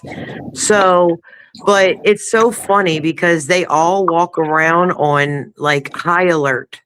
They're like, we better, oh no, there's a spot on the counter. Like we got to take care of that shit right now before she kills us. But like any other week, I'm like, bro, the counter, like I did not make that mess. So take care of it. Women are at emotional highs during that time, and we know our life is on the fucking line.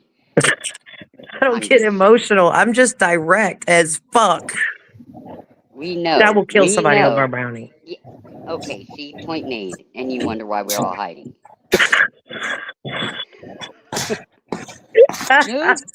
So I am going to put on these. I am going to put on here when I first start to make content that it's going to be printed on the screen that it can't be used in any way, shape, or form without my express written permission. So if I find out that because people are going to use this shit, on TikTok. Oh, look what Norse was talking about last night on his podcast, especially when the enemy finds out there's a podcast. Instead of coming in and having their say so, they want to sit on the outside, record, and then chop it up and make their own little thing out of it. Yeah, but you know what? I think it's funny that they're so weak that they have to manipulate your truth. Yeah, that's how I feel about it too. Like put the whole thing out there. Say it like it was said. Don't sit here and pussyfoot around it. Put the whole thing out there. Let people discover for themselves what was actually said. When you have to like bits and pieces my videos to put your point across and your narrative across, you're weak. I've already won. They've all done it. No, but like if they're doing that, like you've already won. Yeah, I won. Like I already told you what I'm gonna do. Like if they keep up this shit, and like I put myself in positions to where I can do something because the energy is mine to manipulate. But I already plan on going through all of your profiles and finding every single instance of former that I can find, and I will fucking edit the fuck out of that and just be like make a whole video of former. Can we agree that if somebody comes on here and calls themselves a former something and then burns the uniform of that former something, that should have been the end of it? I'm just saying. I know, like that should have been like the complete end of it all. Like and then like what and then the people, you know how okay, remember how that whoever it was saying, I think it was the whatever, he was saying like you gotta change your verbiage and the way you move. That is a part of my foundation, buddy. Like I cannot change what molded me, but I do embrace myself. Let me ask you a question. I am not afraid to be who I am. Let me ask you a question. I'm not shying away from words, but I don't know what you guys call it, but you're going to understand what I mean. Like, I'm going to give you several examples of things that I'm not changing my verbiage for because I understand it as that. Okay. What did you guys used to call it when you knocked on somebody's door and ran? Nigga knocking. Right. So how do you change that? Now people now are calling it what ding door dash, ding dong ditch or some shit like that. Yeah, I don't know what it's called. It's stupid. Like okay, what did you call those little nuts? What did you call those little nuts? What did you call those little nuts that were black Brazilian nuts? Nigga nuts or toes. Nigga toes, yeah. Oh, like nigga chases, fireworks. Does that mean if it's that you're racist because you said that shit? Like I don't. No, it's just what it is. It's what you were calling it. Like what was that thing called when we played? Maybe you don't know this, Katie, but you're a tomboy. You may. What did we used to do when we played football and we threw it back to each other? And the last person with the ball was called smear what? We called it smear the queer. I don't know, but we call him middle of the seat, bitch. So if you took a football, the last one with the football that got tackled and couldn't get rid of the football is called smear the queer. That's what we called it as a kid. Like we're supposed to change our whole life's verbiage so that you fucking pussyfied, non-life having fucking beta motherfuckers can have the words that you like to hear. Like, no, we're not. No, see, when we played football, I was the one throw it, like the quarterback. I could see that. Nobody, and then I had a blind side to protect me. That's so gay. I don't even have a problem with gay. I guess because I'm very much blue collar. Like, if you are a straight man, you are the gayest motherfucker I've ever met. Like, gay people do not play gay amongst themselves because they take it seriously. Whereas, I mean, just this morning, Shane got a phone call at 5:30. Hey, baby, what we doing today? Like, they're going on a fucking meeting. Like, what's the fuck? It's just what it is. It's a bromance. It is. And it's like us in the military. When we make fun of each other, us military people were never taught love.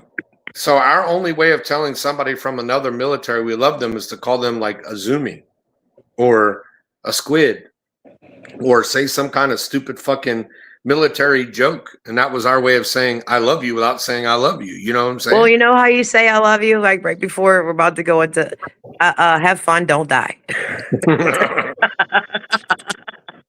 I'll see you on the other side. But see, it's the same thing with me in the veteran community. It's like I don't know and it's the reason why I made that video. And I really want to say to all the people that like stitched the video about what a friend is, because I'm about to have y'all stitch a video on other things. But brotherhood has never meant anything to me. And I'm going to say this here because I don't give a shit. The only brotherhood I ever really knew was when I was a skin, and I was the leader. So like, maybe some of them kissed my ass. I could tell, sure, right on. But some of them were genuine motherfuckers. They were the only, and people say, Norris, why do you allow people to come onto your platform and that are white supremacists? Motherfucker, I'd rather be around somebody who's been through something than somebody who's never been through shit. That part. That's real shit. Like I can tell, I can weed them out quick to their ideologies to understand and care and love about someone. I've been friends with a fucking Muslim for 10 goddamn years. I don't want to be a Muslim. I just like him as a human being. Yeah, well, that's the thing, right? It's like I can weed out real quick because, like, unless you've lived it, you don't know what you're talking about. Like you've said before, like I'd rather go down the street and rely on a fucking felon to watch my back than a fucking police officer. Absolutely. I have more respect for a known enemy than I do for a frenemy. And I know who the frenemies are. Right. So, and I like my brother calls me a professional fisherman because I'll put shit out there. Like I'm just planting seeds, waiting for the bitches to grow. Like, doing your I know, and my circle's so damn small. If somebody told you something, I know who told you. Yeah, exactly. Like, same here. So I don't, but see, my family encrusted in my fiber is omerta. Like, and it's not in a criminal sense, it's in a moral sense. Like, you don't speak on things that are not yours to speak on. Correct. You did not do it. And if you did, and if you know, you don't know. Like, I didn't see nothing, didn't hear nothing, and didn't say nothing. And if you ever get hung up, be like, who's your mama? My mama. Where she live? My house. You know, like you just piss them off with the truth. You can't upset them with the truth. That goes back to people like Kiera who are such social justice warriors and want to be accepted so bad they're willing to bend the knee to these people who don't give a flying fuck about them. You know, these people, how can you as a white woman living in an almost $400,000 house in an 85% white neighborhood have anything to say about people that are struggling? How do you know? Come from the hood? You know what the fuck a black man goes through? You're not black. You don't live in a black community. How do you know what a gay man goes through? You're not living in you live in a fucking what's those motherfuckers called that live up in that state? What are they called? Them church going motherfuckers that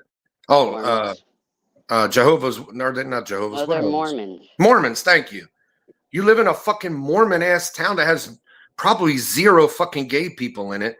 And well, the Mormons up there, these motherfuckers. The Mormons are a mafia. Of course they are. Absolutely they are. Yeah, I know. Same thing with Scientology. It's all control, mind control. I mean, but with Kira, it's a Captain Save-A-Ho complex. It is. Well, but she tries to bait people, but I'm aware of it. So, like, whenever she was asking me my sexual orientation, I was like, BDSM? But and then that like lightened the whole mood. She didn't know what to say. I fucking went to sleep because I just had enough of the bullshit. Her and Orphan are debating back and forth, and I remember it. She's trying to trap him into it, and I got fucking bored. Like, first of all, you're not Captain Save-A-Ho to me, okay? So go do your thing, whatever you're gonna fucking do. But you're not gonna do it to me. So I got bored. Oh wait, that was your live, wasn't it, Jedi? I couldn't remember. Like, remember when I threw that bitch off? Yeah, well, the thing is, and like Reborn said it in the video he made.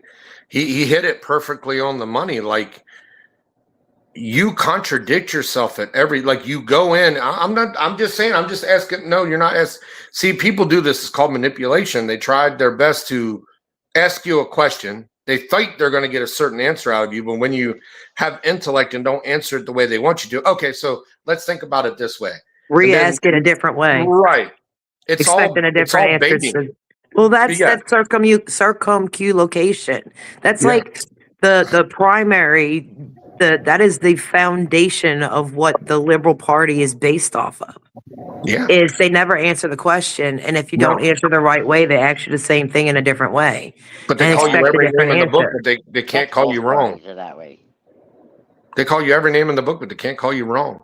Well, that's it too. Like, and you know what's something that I've noticed along a lot of it is like, it doesn't matter the context or the scenario. Whenever you call somebody out, they deflect. They don't deny. Yes. Same thing like yesterday with Braden, right? Like he didn't deny. He just deflected. Deflected.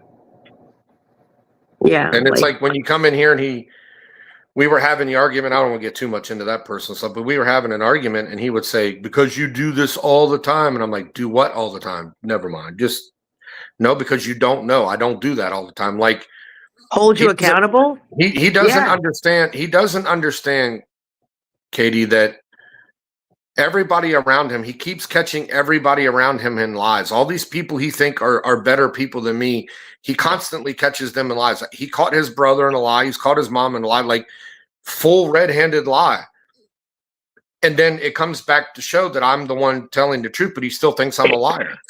Narcissistic reactive abuse. What the fuck? Listen, no, look, you can call me a white supremacist. One thing you can't call me is a liar. I don't lie. There's nothing to lie about. Well, that's the thing too. Like even it doesn't matter who. Like people call me all kinds of shit. I'm like, same.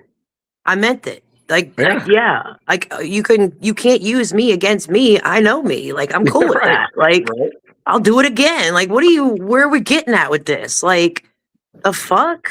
Yeah. And it just comes back to the point where, like, you know, he even also said, like, and this is another thing that made sense to me. Nobody else wants him because they're scared of me. What fear? Like, I don't understand it. I think that's a manipulation. It is. Told to him. And I told him, I said, you put somebody on the phone that wants to take you and watch how fast you pack your bags and go. Well, they won't take me because you've lied to them. You've told them so many lies. Okay, what lie? None. Yes, yeah, exactly. He just puts his head down and be like, bro, you've told so many lies to these people. I'm like, tell me the lie, Braden. I said, I'll answer it for you. You done this and you done that, and this is what you're doing, and this is what's causing problems. If those are lies, then I'm a liar then. Well, that's like, okay, so I think I was on the phone with you with this shit, but like with me and Tay, right? My godchild, I'm trying to help him, but he questions my integrity. So he pissed me off. And I wasn't even mad. I was just stating facts. Like, you want to be an adult? Let's be an adult. So and I'm like, look, if people, like, he's talking about he don't want me to take his truck if he pisses me off. And I was like, if you're paying your car insurance, why would I take your truck? The only people, and I know who he's talking to, that person in particular, I helped them out. They did not pay their bill.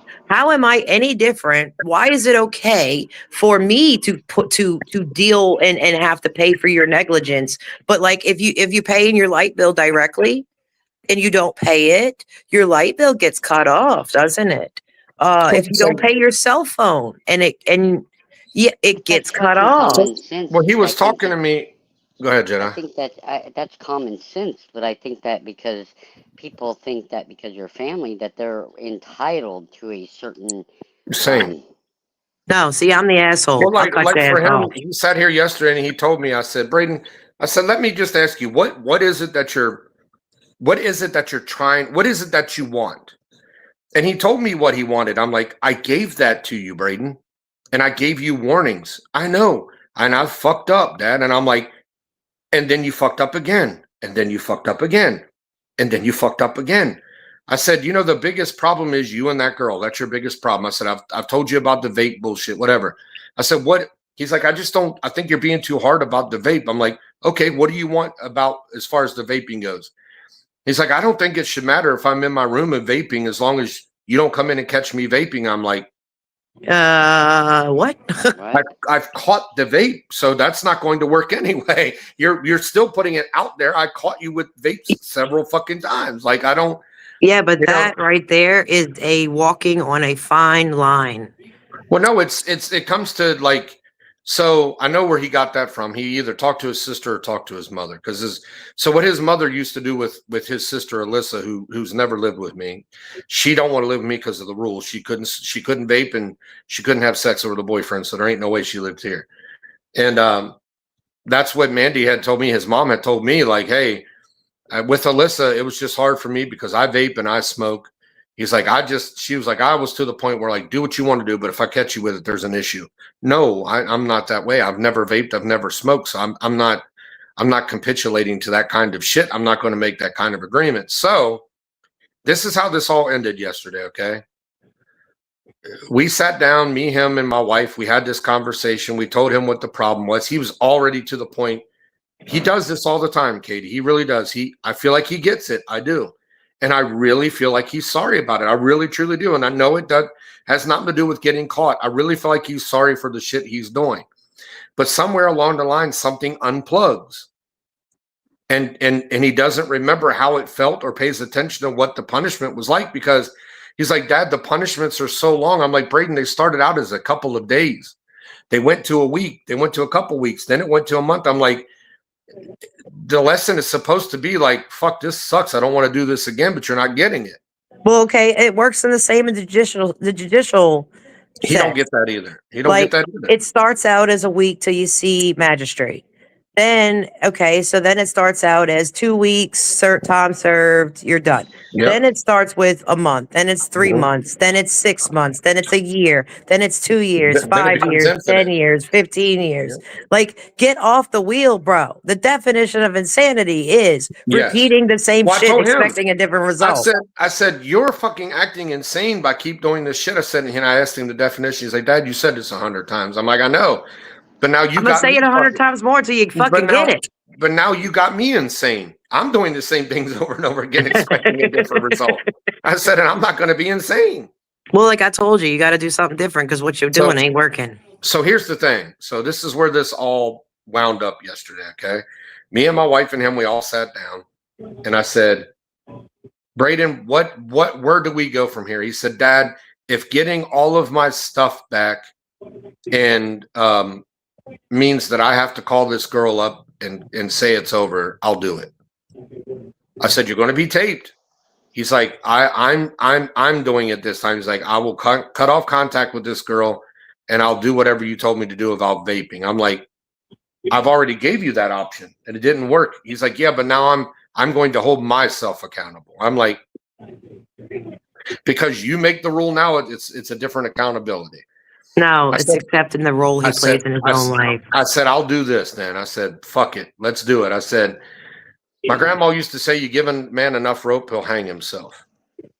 I said, so now you're on camera and you're in front of my wife saying the exact same thing I said before, no contact with this girl and no vaping in my home. Now you're saying that if you violate it and I take everything, you will understand. Yeah. I don't understand that, but let's do it. You know what's going to happen. I think that for but what's the consequence? So I think that for him, it becomes a control that he's back in control of his life by doing that. Mm-hmm. And it allows him to have a certain amount of control. Mm-hmm. And in a way, it could be manipulation. I don't think so. The only way to find out is to watch on what unfolds. Does that make sense? Yeah, it does, and that's why I did it, because I'm like, now you get to the point where now it's your full responsibility. This is adulting for me, and that's the only reason I did it. I'm like, now you're going to understand. I guess all the other things I didn't make you understand. I get it. Whatever works. I don't understand how you don't get it, but whatever. So now all of a sudden you set the boundaries for yourself, and it's a difference. I said, but I'm willing to play the game. I said, let's just see who wins the prize. Yeah, but what's the consequence? The same shit. He loses every fucking thing. I just have to hear the bullshit all over again. Katie, nobody wants him. Nobody wants to take him. And listen, with all the stuff that his mom had been through when he was there, and I'm not saying this publicly because this will get posted, but I don't blame her for not wanting him around. I don't. She just went about that shit way the wrong fucking way. And so I took him in. How old is he? 16. I took him in when he was 11, 10 going on 11. And he thought by how strict things were, this is out of his mouth, how strict things were back then, and then him living with his mom, he thought he would come here and it just wouldn't be so strict. And I'm like, what the fuck are you talking about? It's not strict. There's no strict. It's respect. Do the right thing. We ain't got shit to worry about. That's what I kept telling him. I'm like, Braden, I've been saying, I said the number 2 literally 100 times.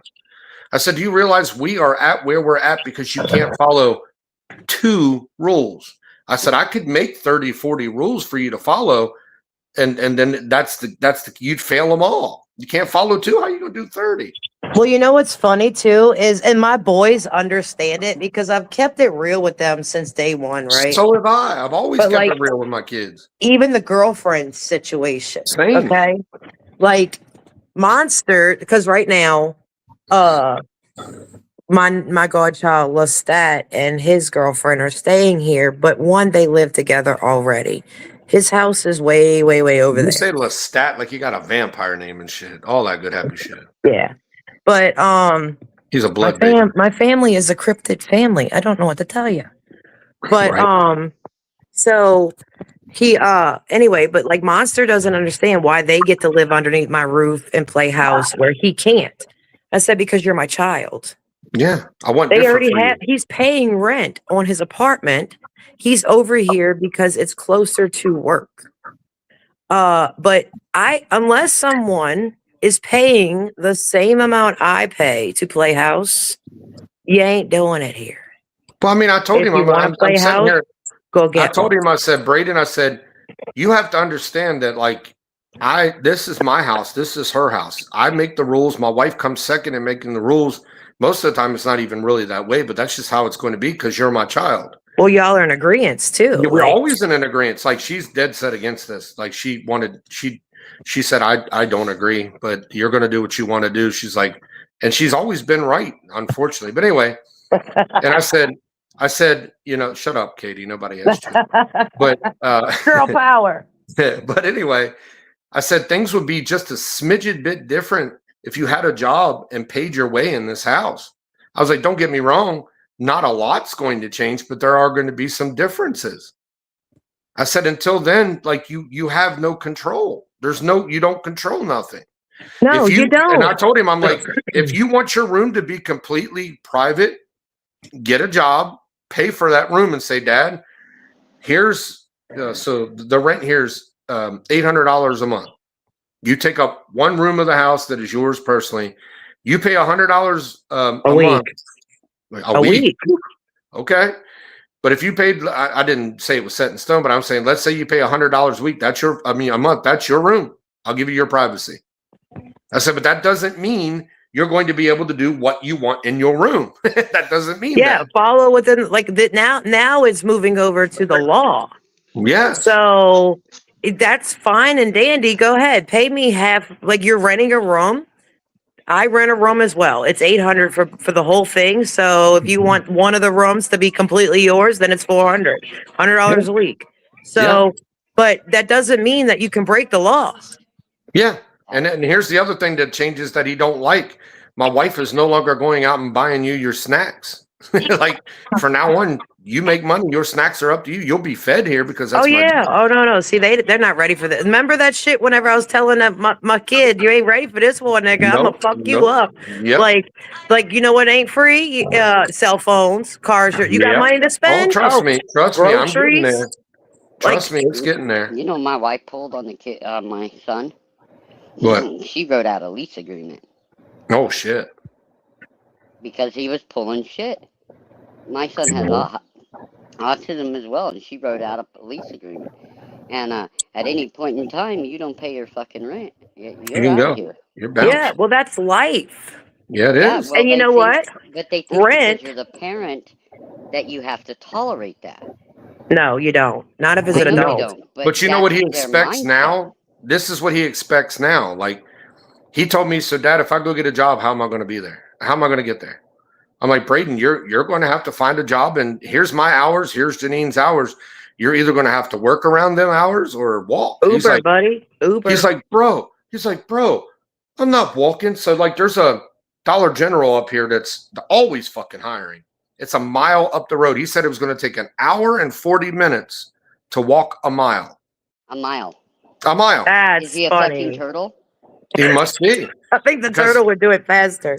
Because I took a screenshot today. I took a screenshot today because I told him, I'm like, he's like, it took me and my sister an hour and a half. I was like, because you two fucking, I don't know what you're doing, but if it took you an hour and a half to get a mile up the road, y'all was fucking around somewhere. I said, but listen, I said, I'm old. It would take me 40 minutes to walk up to there. He's like, there's no way. Not even.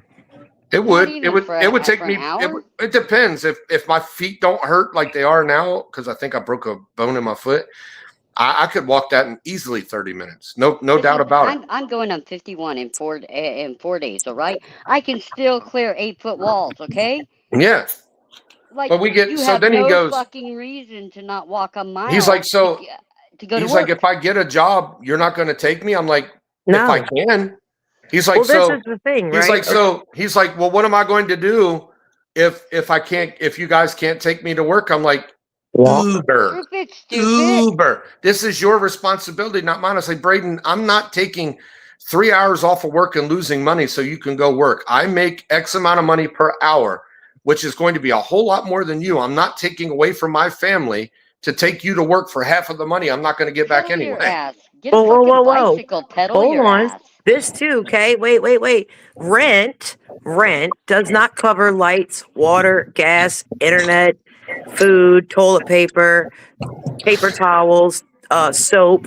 None of that is included in rent. If you want to level the playing field, we can. They ain't ready for that war. I guarantee. Nope. I tell you, because like I just went out yesterday and spent $65 on all personal hygiene shit he needs. I'm like, that's going to be probably almost your whole paycheck for a part-time job. Yeah, like that's what okay, like Tay, right? Tay's being impatient as fuck. Like, I cannot place a job. I cannot create an electrician. So like I can't manifest one out of thin air to place you on a site that's closed. So you have to wait till the next one's in Mississippi. That's in 6 weeks. Or now it's 5. But he's being super impatient, and it's just like, bro, like, you are being, he's like, well, I'm just going to, like, he's trying to threaten me with going to another job. It doesn't affect me. Your money does not affect me, bro. Yeah, like, go ahead then. Like, if you want to go to Port Ship and be a deckhand for $10 an hour and you're clearing $250 a week after taxes, go for it. Like, I'm not going to stop you. What do you want? So Katie, when are we doing this get together type shit? When did you say that you wanted to? I do not care. Tell me when, I will be there. You're the one with like schedules and jobs, and we're all. Well, we're supposed to come down and see you because did you say April or May or June or something about crawfish? Well, I was just trying to make sure it's crawfish season.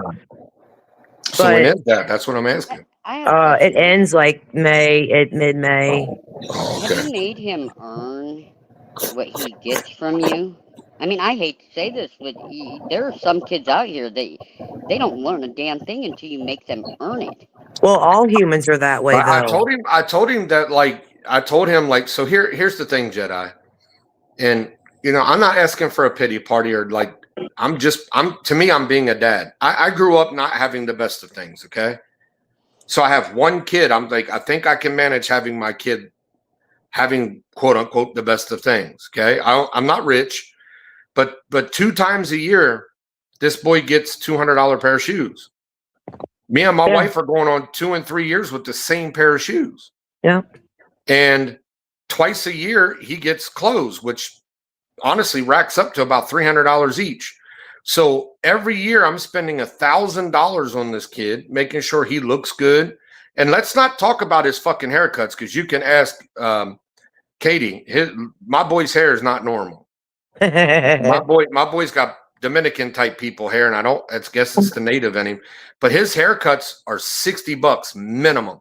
Yeah, and that's 3 times a year. So you're looking at $1,300 fucking dollars. Well, no, his haircuts are probably once every 3 months. So just say $100. That's $400. So you're looking at $1,400 a year that gets spent. And I told him when he come in here, I'm like, it's not happening anymore, Braden. Like, you get a pair of shoes at the beginning of the year, you get clothes at the beginning of the year, you ruin them, you're out of luck, because I can't keep doing this. You're not showing me any kind of reasons why I should go out of my way. So he wants to play basketball too. And I said, I'm okay with that, because I'm a sports junkie.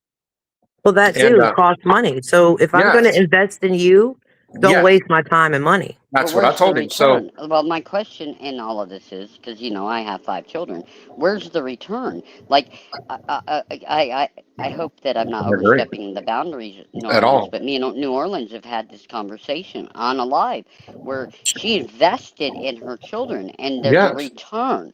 And at this point, if there's no return, then you got to teach them a little. I understand coming from the school of hard knocks, been there, done that. But it still doesn't give us a reason to just hand our children everything. Right. I don't hand my kids shit.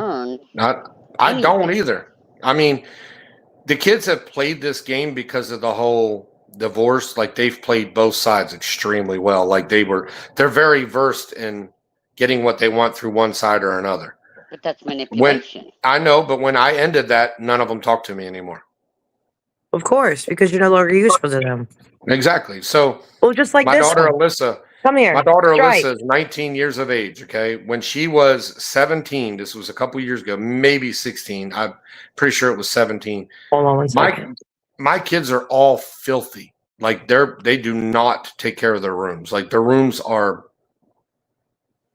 I can't even begin to tell you. Like, gross. You can't walk in them. There's mold growing on floors from some of the shit.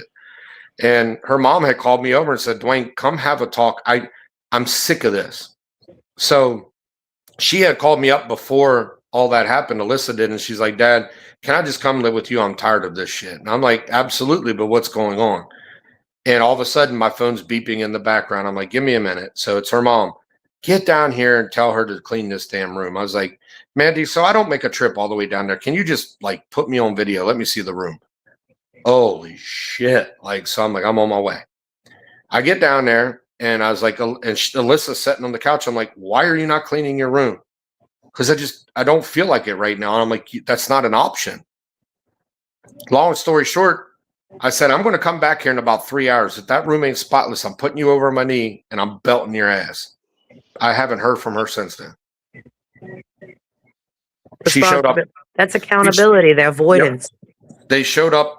She showed up twice on a 4th of July in those 3 years. And the last 4th of just past 4th of July, she came over. I did not offer her to come over, but my kids you don't need an invitation. Yeah. And I looked at her and said, Alyssa, are we going to go a whole year without talking on the phone this time? She goes, no. What do you think happened when she left? I haven't heard a phone call. Well, look, I got Stripe right here. Stripe. If you break something of your brother's, what happens? I had to pay for it. Say it louder. I had to pay for it And how do you pay for it? with my own money. And how do you get the money? Chores. No, he has his responsibilities. Why do you get money? Do you have to do extra outside of your normal responsibilities to gain money to replace said things you break because you were mad? Say it louder. Yeah. Yeah. See? Guess what? We don't have the emotional, I'm going to break your PlayStation remote, because he knows, and the other one knows, and the other one knows, and the other one knows. You're going to have to give him yours. And then you got to earn one for yourself, because I provided it. It's up to you to keep it. Like, it came with the PlayStation that you got for Christmas. Like, you know what I mean? Like even Monster. I agree with Jedi wholeheartedly. And, you know, your kids are an investment. And you're right. I'm not getting much of a return on my investment. But, you know, back to the sports thing, like I told him, like, playing any sport's expensive. So when he lived with his mom, he signed up for football. I took him to the coach, introduced him to the coach. Him and the coach had a conversation. There was a free physical right there. Took him to get that done. Went out, and I did not have the money to do it, but I went out and spent like, I think it was like $200 on cleats. And these were cleats with his name on the side. Like I went all out. Gloves that matched the cleats. Like I did it all. $200 plus what I paid to sign him up, which was, don't quote me, like $75. His mom talked him out of it. He never used it one damn time. Nope. See, So now I said, now we're here at basketball, Braden. He said, I really want to play. I said, this is how this is going to go, Braden. Like, he's like, I went and got all my grades up so I could play. And I'm like, Braden, but you don't understand in school. It's not all of your curriculum that you have to pass. You have to pass everything. I said, till I see those grades come up to actual passing, I'm not investing. I said, that's just the beginning. But think about it, and I think we've talked about this the other day with character building, right? So with my boys, whenever they played sports, they wanted to do rec ball. Okay, I'll pay for you to pay rec ball, but you're gonna get baseline shit, bro. I'm not going to academy and spending damn near $500 on shiny new shit for you to get tired of baseball in 2 weeks. Yep. Like, so what I did, I went and I got cleats that were like $40. Yep. Baseline, they're gonna hurt your feet. The one, and then like just the bare minimum just to get through. Not because of lack thereof money, but see, my kids know. We have money, you don't. Exactly. So and then like they would have to earn the shiny shit. So win the games, show up, participate in practice, actually learn some shit. And it's like I told him the same thing. Like we go to the YMCA every fucking week. Well, we did. We'll start going back next week because there's something wrong with my foot. I can't do much. But so we go to the Y. The Y has basketball courts there. Okay, and we go there every day. And I said, Braden, I said, go up there to those kids and see if you can play. I said, get you some competition. The only way to learn is by playing people. And he's like, no, I don't want to. I'm like, okay, well, I'll make you go play. He got in there, wouldn't guard nobody, wouldn't pass the ball, acting like a total dick. I'm like, okay. So the next time we had gone there, some guy had asked us if we wanted to play a game. This time Braden's like, yeah, I want to play. So we get in there and he shows that he knew how to play some ball. And I'm like, cool. But the only way you're going to get better, because I told him, like, you got to understand, when you start, his basketball team sucks. Like they're no good. They're probably not going to win but one game all year, probably. That's what he says anyway. He said, I'm going to get playing time, but it's probably going to be at the end of the game. I'm like, and you have to be ready. I said, on top of having to be ready, you have to be willing to set that 40 minutes on the bench and only get your, 5-10 minute playing time until you can prove you're worth it. He's like, I'm willing to make it count. Yeah. I said, every bit of this has to count. Who knows? You may get in the game and make every fucking bucket for the 5 minutes you're in there. And the coach is like, okay, now he gets more playing time. You impress. Yeah, but you know what happens with that too is you get overexhausted. Like Gizmo. Okay, so he played soccer for a while. But it would get to the point where he got burnt out on it. And I made him finish the season because you don't quit, right? Yeah. But he was playing all three. There's 4 quarters. He was playing 3 of the 4 because he was the only one who put forth effort and understood enough to not touch the ball and to get it in the goal. Yeah. But like, he's right here. Come here. Whenever you were, remember when you played soccer? Yeah. You remember how you used to complain that they had you playing the whole time, but you knew you needed to play? Like, so the burnout, right? Like, he was the fastest. He was the fastest of the team. Come closer. Say it. I was the fastest out of my whole team. And they barely passed the ball to me. Because the kids, right? As soon as he get the ball, it was going in a goal. Didn't matter if he was on the other side. But the kids would sabotage the entire game because they knew giving it to him meant they couldn't kick it back and forth to each other anymore. Yeah. He was doing the goal. He was getting the job done. That's another thing. And the same thing happens in the workplace. They will, he got sabotaged by his own teammate. And see, my kids are Gen X feral. So he wanted to beat the shit out the little kid after the game. And he got pissed because he couldn't. But he was like, this ain't right, bro. Like, we are on the same team. Yes. Like, if you're not going to make it to the goal, if you're not going to make the points, pass it to me. I'll get the point. See, that's what gets me too. Is like, you're right. It happens the same time. So there was a time where I used to work at a furniture company, and the supervisor comes in and looks at me and another guy, and he's like, hey, between the two of you, one of you guys are going to be the team lead. I need you to get this shit up and running. And me and him looked at each other and said, do you care if I get it? I'm like, fuck no. He's like, I don't care if you get it. He's like, I just hope one of us get it. So we in 2 weeks had that shit running. No, I put in my application. I got no interview for the job, no nothing. I'm like, how am I going to get this job according to him? And I asked the other guy, and he's like, I haven't heard nothing. So finally I bitched enough, and they're like, okay, well, here's your interview. Go up to your interview. I went up to the interview, talked to him, blah, blah, blah. I came down from the interview, and the team lead was already standing there getting ready to take the position, who never did the shit we were doing. It's the same fucking shit. Like, there's always favoritism everywhere you go. People are going to want to sabotage you everywhere. It happens like when at that place I was telling you about, where the owner was always out and about. It's called Master Rap. I would come back from breaks and rollers would just be lifted up, like knowing somebody's coming. I even told the owner. The owner was sabotaging your job. Like, it only affects him. Yeah, that's what I told him. Like, he came out, like, I came back from a break, and I literally saw him go over to the glue machine and turn it off. Yeah. Like, it's got to warm up, bro. Like, what are you doing? As I was going to break, I seen him playing around with the machine, and right as I was out of sight, I saw the light go out. But I had lost it in, thinking something else. And I come back, and like, when we go to break, we normally turn the glue machine to standby. It's still hot. So it stays warm. Yes. And he completely turned it off. So I come back, and I'm getting ready to turn the machine on, and I wasted a couple sticks, and I looked over, and I'm like, okay. Hi.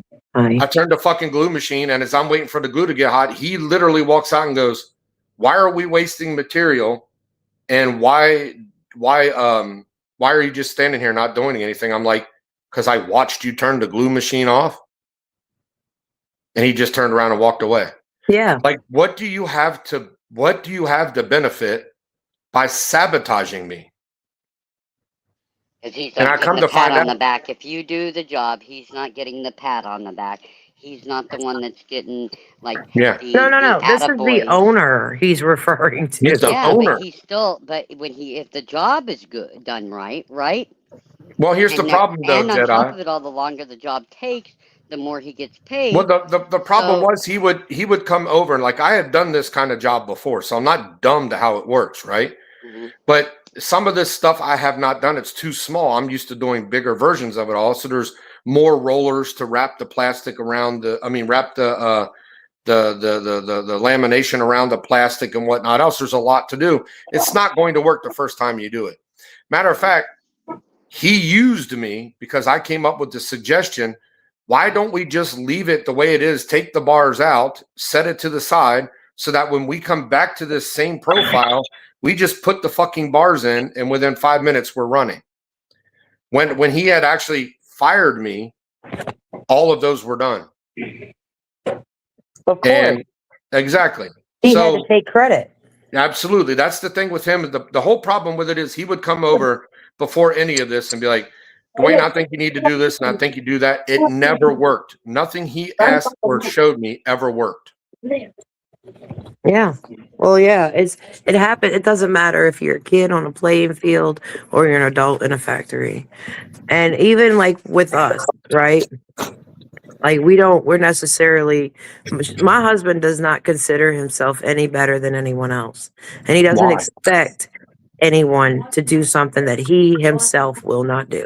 Is he better than anybody else? Like, I don't think so. So, Yeah, you no, know, I'm talking about in the work setting because I he's know the what you're boss. saying. Like, I don't think anybody's better than anybody. I don't. No, like he's Where does not the going to ask you to philosophy? do something that he cannot do himself or will Where's the not do philosophy himself. of teamwork? Where did teamwork run off to? Like, if I don't know. even if I don't like you, but you're the better person for the job, I'm going to say, hey, I can't stand that dude, but he's obviously a better fit than I am. Why isn't he getting the job? That's what I would do. I've done it. Well, but I like the hierarchy of the way that the only way to earn moving up is time. Yeah. And you hold yourself accountable because the only way you're going to get anywhere is by working yourself. Like we don't care if you're a helper for 14 years, but you have to do like your own shit. We'll pay for the classes. We pay for it. We'll get you a quick card. We pay for it. But at the same time, it's all based off of time. You cannot become a master electrician, aka supervisor, without 15 years under your belt. Right. Like there is no way legally that can happen. I tell everybody when I go to a job, they said, what's the reason you want to work here? And I tell them all the time, look, everybody needs a job, but I'm not staying where I'm at for too long. If there's no way for me to move up, just scoot me along my way now. Yeah. Well, like in our industry, it goes every 2 years. You're up, like it happens, and it's not date to date. It's hours in. It's how it was with. So I was in a carpenter's union, and I started out as a carpenter's apprentice. Yeah. And the more I showed, the more I got paid and moved up to carpenter's apprentice 2. You know what I mean? 2, yeah. Right. And then you move up to carpenter's apprentice 3. Mm-hmm. And then you go to a journeyman. Yeah. Journeyman 1. Journeyman, you know what I'm saying? Like those weren't given out. Trust me, they were not given out. They're earned. They are. But in 1 year I worked there, I had been promoted 3 times because they started me out like everybody else and they said, prove that you deserve X amount of money. Like back in 2005, I was making $21.75 an hour. Yeah. Well, that was gangster money. Pretty good. Well, like for us, right? Like, and this is something that Tay fails to understand.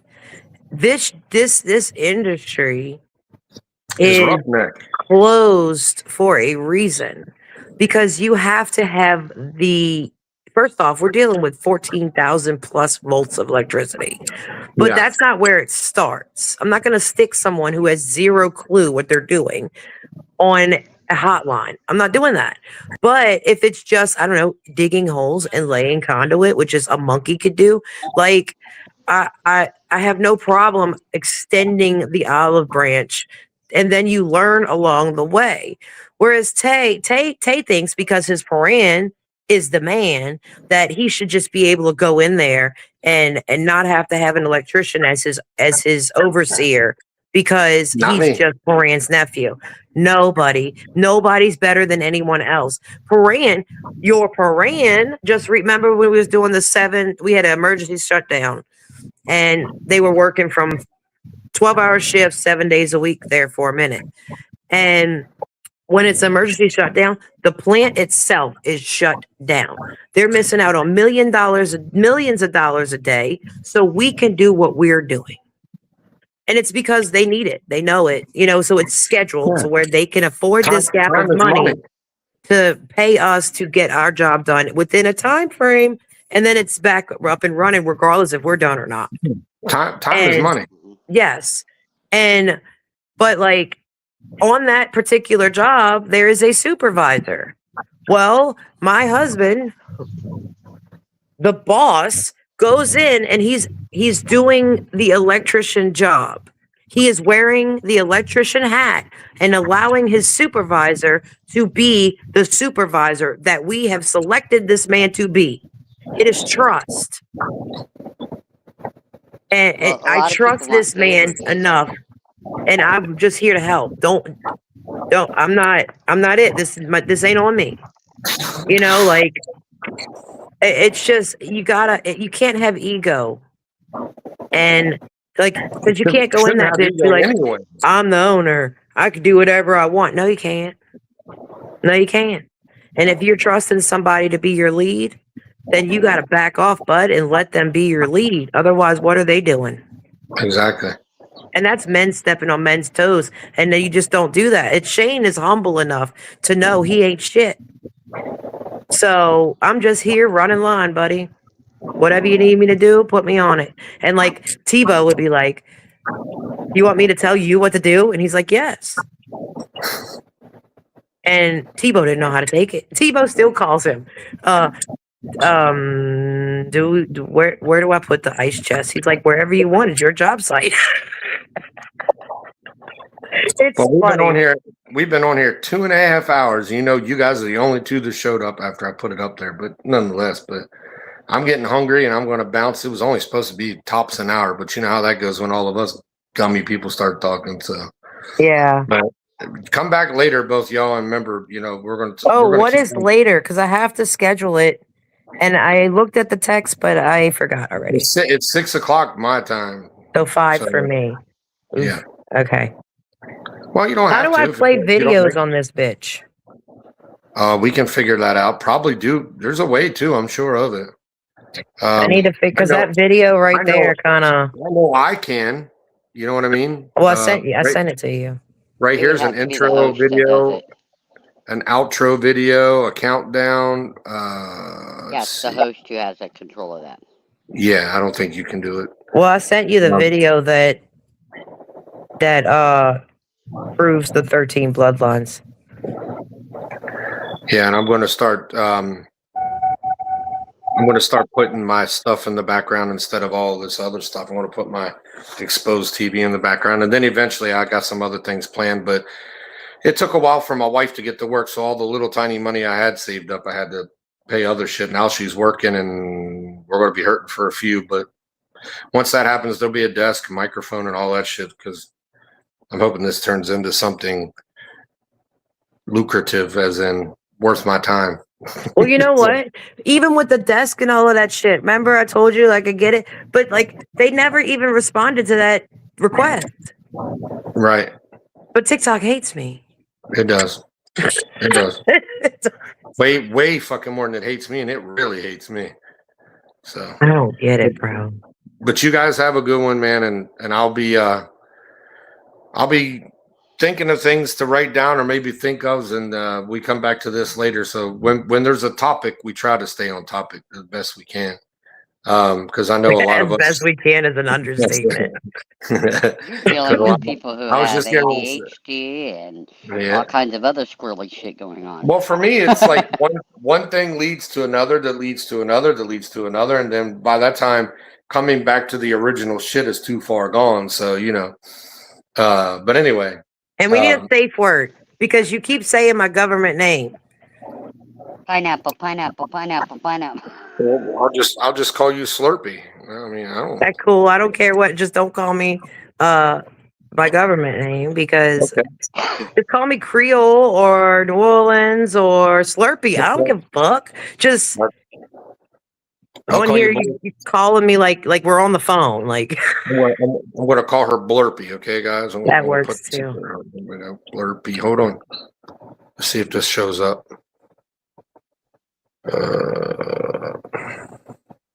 Fuck you. All right, it won't show up. Oh, he gone. Where'd he go? There he is. I don't know what that was all about, but anyway, y'all have a good day, and I'll maybe see y'all a little bit on the later side. All right. Thanks for showing up, Jedi. Thanks, Kate. Blurpee. Thanks, Blurpee. Bye. Later, guys.